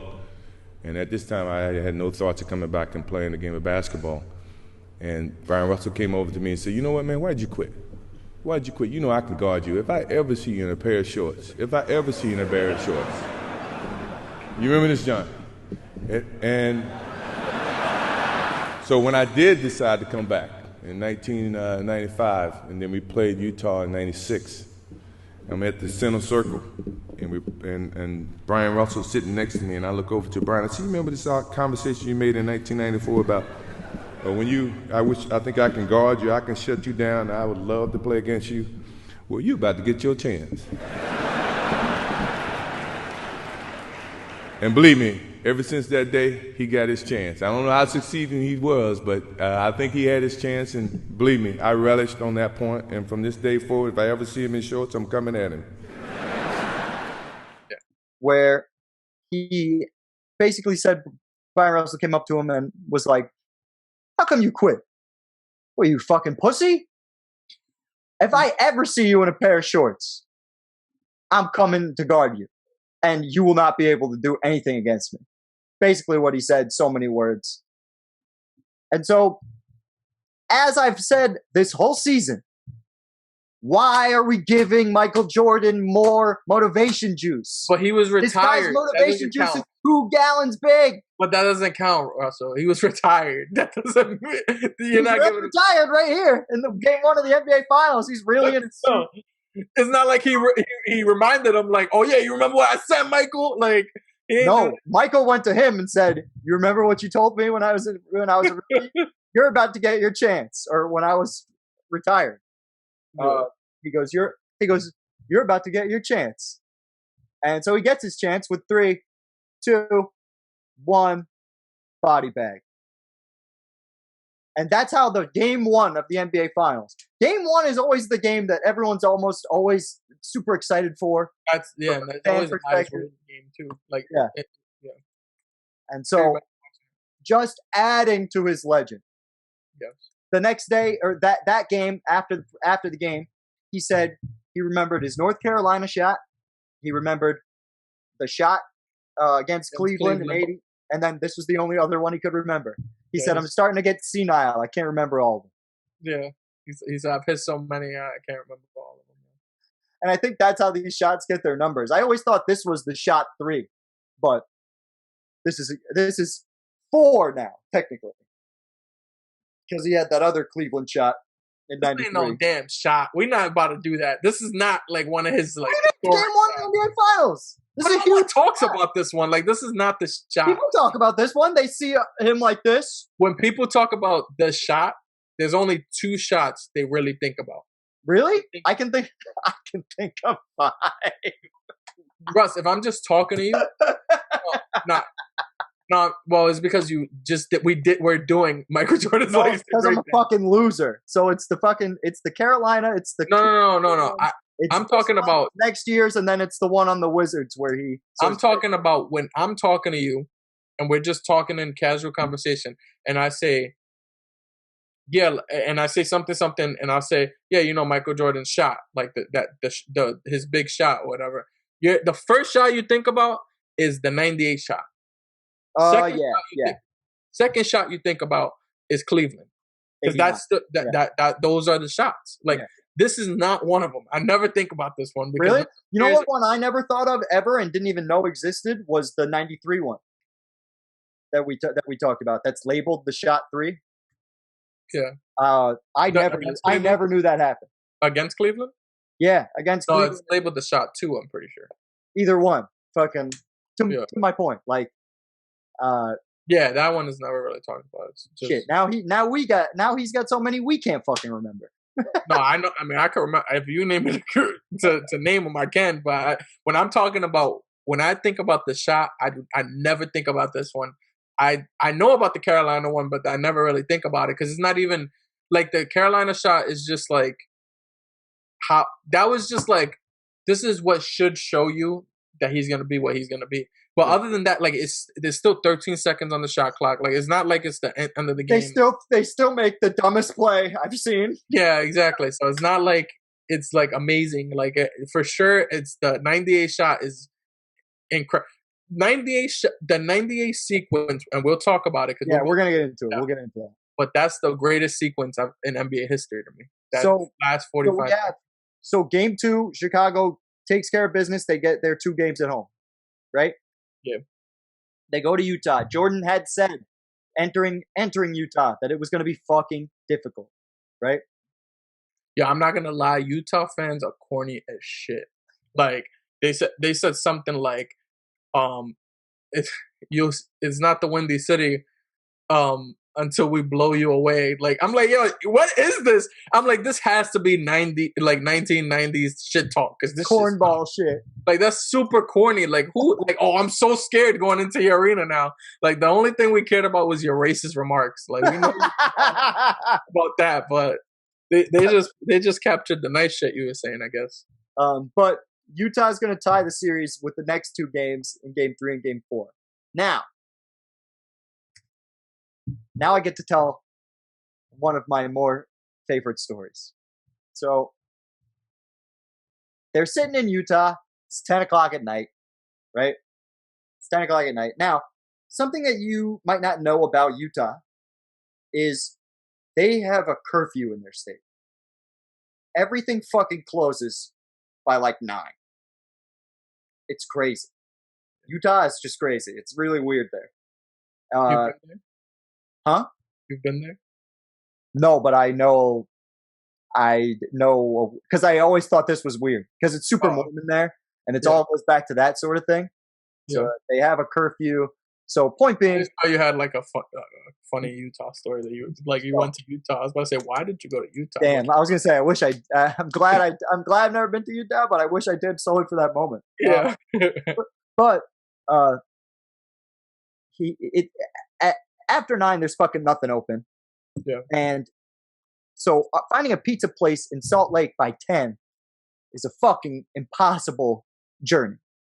So they find one pizza place open. This is the story in The Last Dance. Yeah. They find one pizza place open, and nobody eats the fucking pizza because apparently like 5 guys showed up to the door with the pizza, and everyone's looking at Michael like, yo, you shouldn't fucking eat that. I don't know. Everyone's feeling fishy about it, except for Michael, the richest guy who's paying everyone in the fucking room to go, fuck you guys. Nom, nom, nom, nom, nom. Eats the pizza. Eats a bunch of it, right? Wait, let me tell the full story and you can chime in. No, that's why I was just letting. Then proceeds to have a very familiar awful food poisoning experience. Now, do you think that story's true?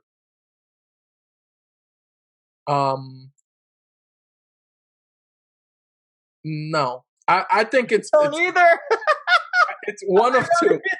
It's one of two. I think it was Bill Simmons who said this story, where apparently he spit on the pizza so no one else could eat it, which I could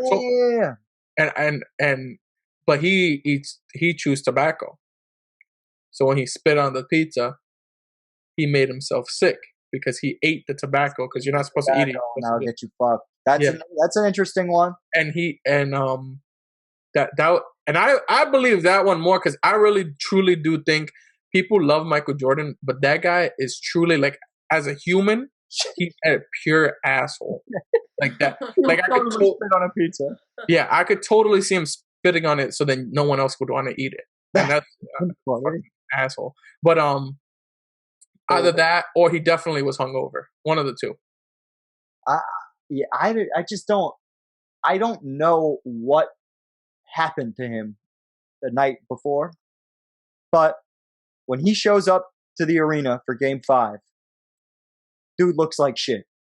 Like objectively and subjectively looks like shit. Like he's a pretty guy. Yeah, a lot of women like him because of his Hanes commercials and everything. He looks like they would have touched him.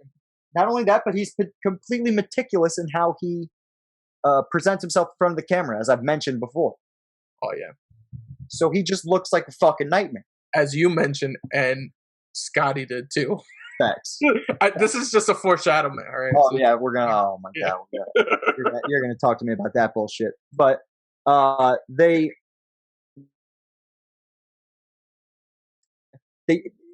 reports are mixed. They don't know if Jordan's gonna play. He didn't practice. He didn't do shoot around.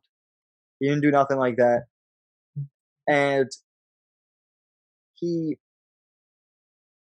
apparently just gets there. They play, or they start to play, and he's the only time he looks normal and like regular Michael Jordan is when his hands are touching the basketball.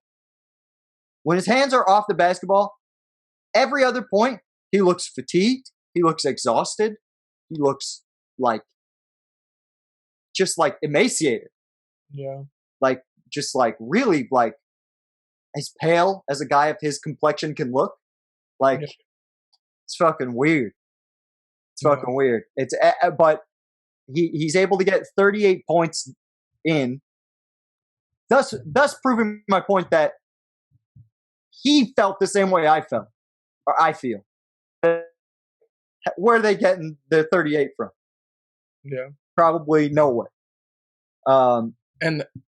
And you can tell that it was definitely a very different game for him, right? Because we just showed him scoring 55, and his shot chart was strictly in the mid-range area. Yeah, and he took 5 threes in this game. Yeah, he did. You know what I mean? Like you can tell that he probably like tried to kind of nothing inside. Great point. Yeah. Which you're not gonna. The only time he did like make an inside shot was like a putback. Was that putback? Yeah. And then he does the little.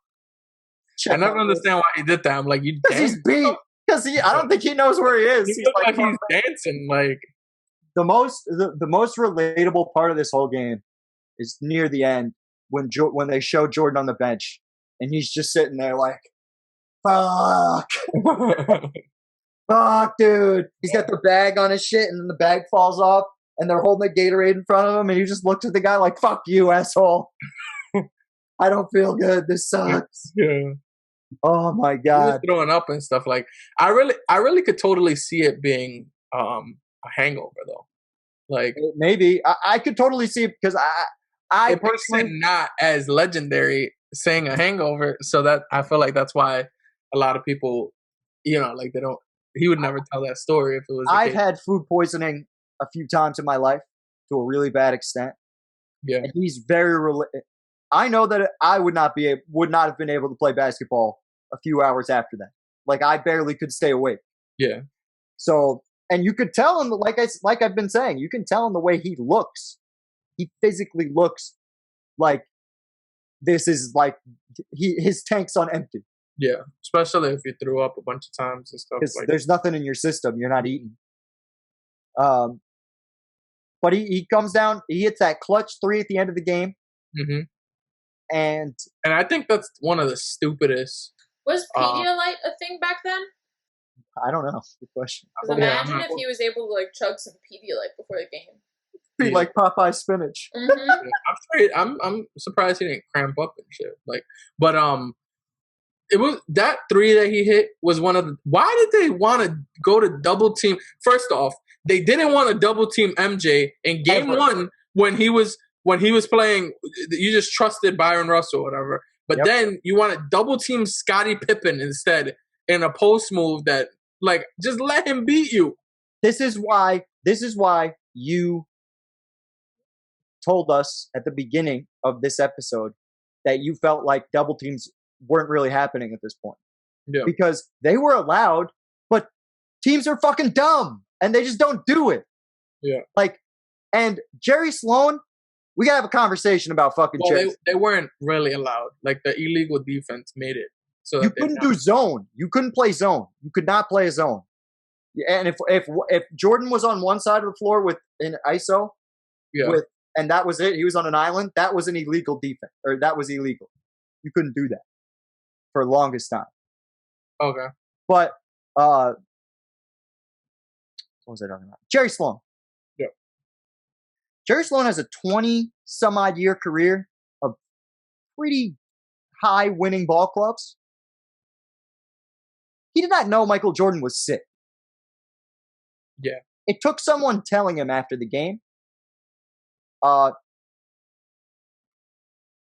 This guy's a fucking idiot because he's also the same guy that it's been reported would not allow external things like external news into the locker room, which is why when somebody probably came up to him and was like, "Hey, dude, I heard Michael's sick. I heard he's not feeling well heading into this game." Jerry was like, "Get the fuck out of here with that bullshit. You're distracting my team." Like an idiot, asshole, moron. Fucking. Like it probably would have been worse if he knew, because he probably would have let him shoot more or something. And but if he knew, to your point, I think he lets him do what he wants with that last shot. You know what I mean? Exactly what you were saying. Like no, but they doubled. No, the whole point is they doubled Scotty, and that's what because Stockton plays up on Scotty, which allows Jordan to get the open three. Yeah. And then Malone has to move forward and slide for no reason when you should have just left Scotty to play one-on-one, and it's just dumb. Taking your chances. Yeah. Jerry Sloan he makes no adjustments because even Jordan after game 2. You like Budenholzer to you? Very familiar. Very, very, very good comp. Very similar, except Budenholzer's a champion. Yeah, except Budenholzer got a lucky chip thanks to Giannis. No, we're not doing Giannis's asshole. We're not I thought there was no such thing as asterisk. Come on. There isn't. But Jerry Sloan, after game 2, Jordan said Jerry Sloan he was like, we had anticipated the Jazz making adjustments heading into this second game, but then they just didn't. So we just went back to what we were doing in game 1. It went really well. It's like, what's wrong with this guy? Bronies. Shut up. And then he has to tell people, and then he make me do extra work. And then he has to tell people,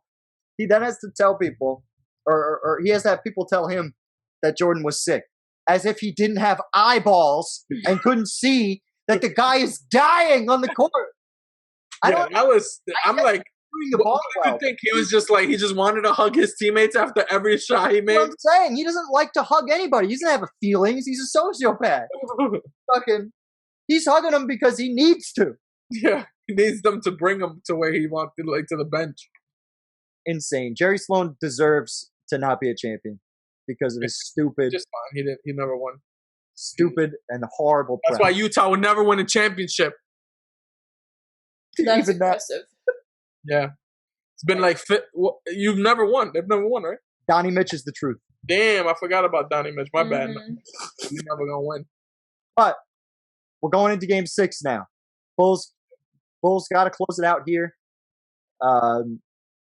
They do not want to see in game 7. Yeah.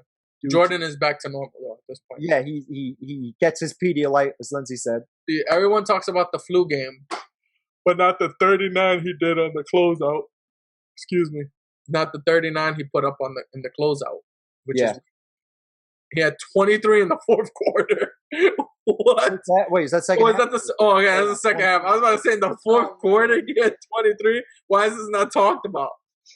Let's see how many he had in the second half. 10 in the fourth quarter. 10 on 12 shots. My man said no one will touch the ball. Yes. It's fucking crazy. No, Scotty actually did pretty well this game too in the closeout. He hit a big 3 in the fourth. He did. He hit but only 3 he hit of the game. Rodman gets his double-digit rebounds. Hey, so 1 point. He's engaged.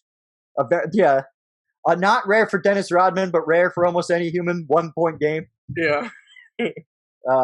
But Jordan, you know what? You do it. Talk to me about the end of this game. All right. So at the end of this game,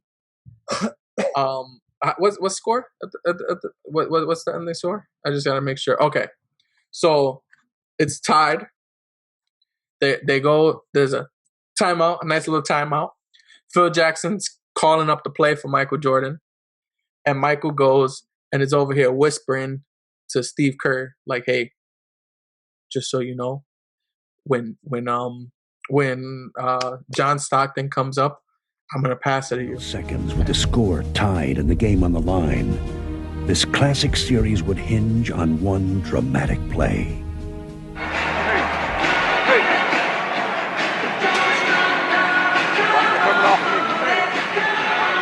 He comes off. I'll be ready. And Steve Kerr's yelling to the cameras, "I'll be ready, Michael. I'll be ready." Just yelling straight to the cameras. Quick aside. When they came back from commercial in the regular broadcast, the Aaron Andrews or the sideline reporter of back then was like, I don't think it was Ahmad, but the sideline reporter from then, he said, I heard Jordan on the bench. I heard Jordan on the bench tell everyone on the sideline, "Give it to me." Quote, "Give it to me." So it's interesting. That must be why he went and made this move. Yeah. Did a little whispers move. But go ahead. Sorry, continue. So then, then the whole famous thing, because, we always talk about MJ never passes and stuff, and then we always mention Paxton and Kerr. So he gets the ball. Stockton comes in for the double team. He does a weird little stupid move, gets by him, acts like he's gonna shoot, passes it over to Kerr, and Kerr hits the little midi to put them up, and then and then they get the dunk at the Kukoc gets the dunk at the end. That's why it looks like 4 points instead of 2. But But this is really big because what is it? So this is in 97. So 24 years later, we find out the truth. Oh, here we go with this stupid shit. So I get Scottie Pippen says Michael Jordan knew that the cameras were watching him. Same interview he called Phil a racist, by the way. Continue. And look, that's why I wanted to have you on. But I go back and Phil designed a play for Steve Kerr when Mike was there. And Mike didn't have a problem with that, did he? I don't want to. You're not setting me up to answer the right question. What do you mean Phil set up a play for Steve Kerr? He didn't set that play for Steve Kerr. He set that play for Michael Jordan. I thought in the huddle, Mike says, "I'm going to throw you the ball. You'll be open at the foul line." And Phil had nothing to do with that? And you don't want to get this show started because it'll take us a long time. Do you know all those cameras that's sitting in that huddle who they was working for? The NBA. So you know who Michael was speaking to when he said that, right? That was planned. That was speaking to the camera. That wasn't speaking out of what we're going to have to do, what the play is going to be. That was speaking to the camera. Yeah. And I agree. I agree with Russell. He's just stupid for calling Phil racist. But I completely agree with Scotty that he knows. Michael Jordan did this because if I personally think there's two things. I'm going to go with the more logical one, and then I'm going to go with my illogical brain. Okay. The first one, I think if Michael Jordan felt like he had a shot, he was going to take the shot. Sure. But the backup was him doing that, knowing that the camera was there, so that because he gets the best of both worlds when you really think about it. If he yells and everybody hears, "I want the ball," he hits the shot. Everyone says, "Michael said I wanted the ball." Exactly. They never even talk about the whisper. Yeah. If he whispers, as he did, and he passes it to Kerr, he gets the Kerr thing. Yeah. You know what I mean? But I don't think he's looking at it he's like, oh, in 25 years, people are going to remember this. Oh, of course not. But I think he cares about his image. Maybe. And I think he looks at it as, this is going to make, I'm already a legend. I'm trying to keep on building my legendariness.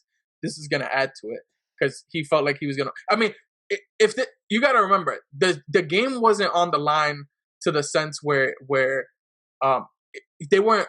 Utah wasn't up by 1. It was a tie game. Right. So this shot really doesn't make or break the game. Yeah. You know what I mean? If it was how you really know if he was really going to do that shit is if he was down by 1, would he have done that? I don't think he passes it to Kerr if he's down by 1. That's me personally. Now let me get to my conspiracy brain. Before you do that, Because Lindsay had something to say. Yeah. Oh, my bad. So I think it was more of like a sleight of hand tactic. You know, like I'm distracting you with my right hand while I steal your your shit with my left. Like he was very, very loud about him wanting the ball. I mean, everybody's obviously going to think he's going to get the ball because he's Michael Jordan, but also being loud about like setting the play and you getting the ball and then passing it out. I feel like it was more of sleight of hand than him being aware of the cameras. Yeah, maybe he was using it as a dummy call. Because as Scottie Pippen so eloquently put, Michael's always aware of the cameras.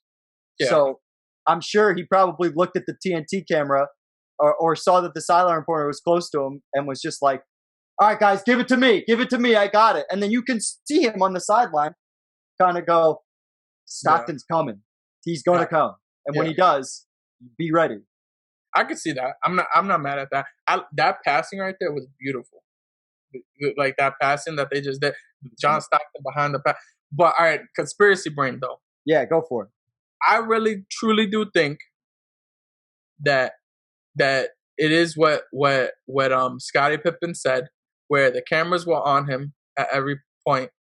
And let's look at it for what it was. The after the Dream Team, the Bulls were literally the Beatles. Agreed. You wanted to keep adding to his legacy. You wanted to make Michael Jordan was what was going to make the NBA skyrocket, and that's exactly what happened right here. Huh? Here's the moment right here. Continue. Yeah, and it's so weird. So weird. And he's like, "I got you, Michael. I got you. No, I'm gonna be ready." So the look on his face. He looked like he wanted to have sex with Steve. Look at him. I'm trusting you, buddy. That's why he probably said right there. I'm trusting. Give me that white dick. Yeah, that's gay. All right, but I feel like that they knew. I feel like they knew that, and it was all it's kind of planned. So that's me personally. I feel like I don't trust the NBA. I feel like there is a lot of that kind of stuff that goes around, and I feel like he like it just all beautifully works. Cameras are in certain spots and all this.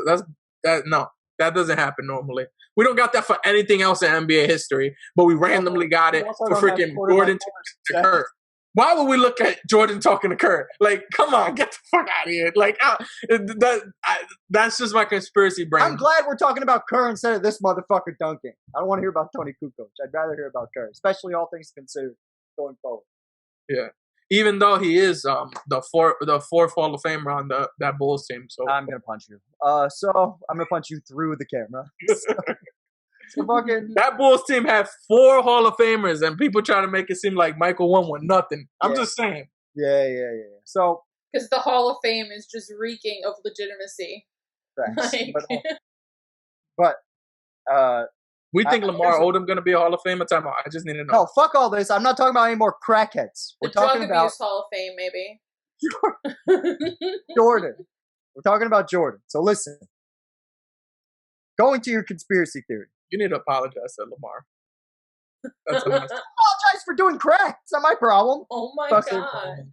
You started it. You edit Lamar Odom up. Future Russell, think more logically and edit this. All right, let's go to your thing.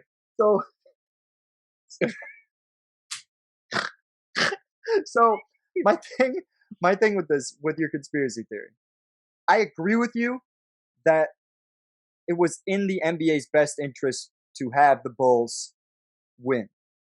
I agree with you that especially after championship number 4, the Bulls were the most famous sports entity on earth at that point. There's no way of getting around it. They were every single game, home or road, was a sellout. Yeah. It's the first. I don't know. It's the first with all the media around it, because the 80s had their teams too that were similar with great wins. Whatever. You're talking about just NBA though. I'm talking about just you said sports, and the Cowboys were winning at this point, and the Cowboys in the early 90s were America's team, yes, and in the 70s they had done things too, but and Steelers had won stuff. But with this media attention, outside of that 90s Cowboys team, like you're saying, I still think this team is on another stratosphere in comparison to those 90s Cowboys. In terms of ultimate notoriety, it's just the way it is. Like, Michael Jordan is a god. No one compares Michael Jordan and Emmitt Smith or Michael Jordan and Troy Aikman. Yeah, but we're who the fuck is Troy Aikman? Case in point. But the whole thing is there's significantly more, like, I'm not disagreeing with that. Significantly more than football fans than basketball fans. It's like now it's starting to get closer, and probably now it looks like that more. But definitely at that time it was not even close. Like, Michael Jordan was more famous than any other human being. Like, it was him, Ali. Like that was it, man. That was it. Michael Jordan was the most famous thing on earth, especially at this point in time. No matter what. And that's mainly because of the football behind you're behind the helmet and stuff and that. Maybe so. There's probably a litany of reasons for it, but Michael Jordan was Paul McCartney and John Lennon and the two other, Ringo Starr and George Harrison. I got all the Beatles. There you go. All of them? You saying he was all of them? It wasn't. Roll into one in terms of fame. Like, he was an icon, like a total phenomenon. That's just there's no other way of looking. The comparison to Stone Cold Steve Austin is very apropos because it was that level of just over, like Rover. There a ridiculous approval rating, one that he probably wouldn't have in 2021. Yeah, definitely. But because of the way marketing and everything that you were talking about, that part of this conspiracy theory I could see.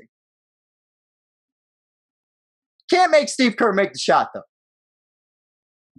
Can't force the ball in the basket.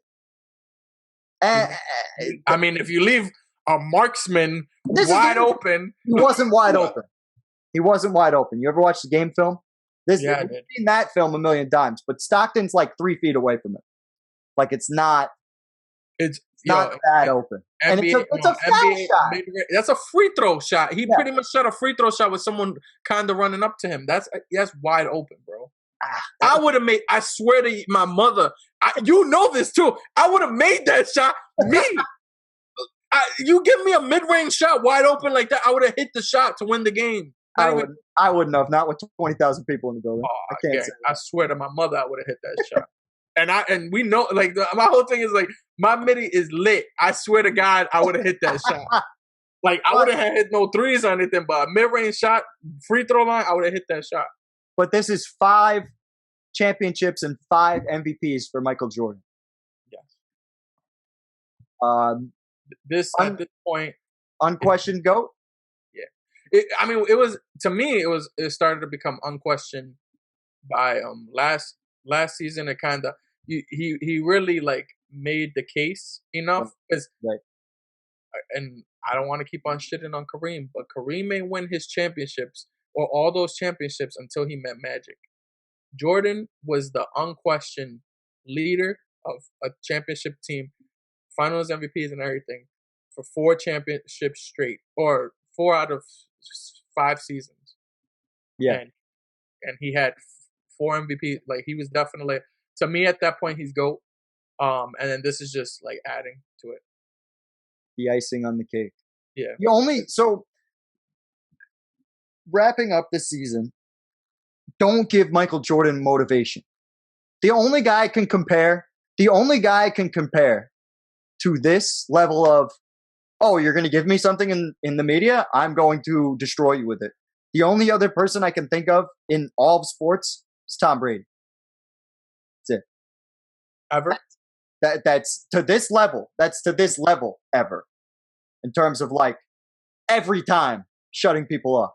Every time rubbing it back in your face. Never being able to talk trash. Kobe? Come on, Kobe. We're not gonna talk about, like, we're not gonna act like Kobe's got moments, but he's also lost in situations too. Like, it's just Tom Brady lost 3 championships. I know, but nobody on the Giants was running around talking about how they were going to beat Tom Brady for a week. Like, my point, I'm talking about specific. What about Philly? Philly, they did. Philly right before the NBA before the thing they talked about. But I'm not talking about? Like, I'm just not. I'm bringing like specific stories where outside of Richard Sherman being the "you mad bro," that's the only time I've seen Brady get one up. That's it. Where it was direct trash talk and everybody and their mother knew about it. All I know is I watched 10 years straight of basketball of people talking about Kobe in that manner and not Tom Brady. Like that. Well, I know that because you weren't watching football. Like that goes without saying. I've watched football for the last 5 years. I have seen that with Brady, but Kobe, man, like Kobe's. They let your nostalgia get the best of you. I agree. Absolutely. I agree that watched Kobe had these moments, but not this many. I totally agree that Kobe had these moments, but not this many. And only in the second half of his career, for sure. Where Brady, it's like everything. Jordan is actually closer to Kobe in terms of that stuff.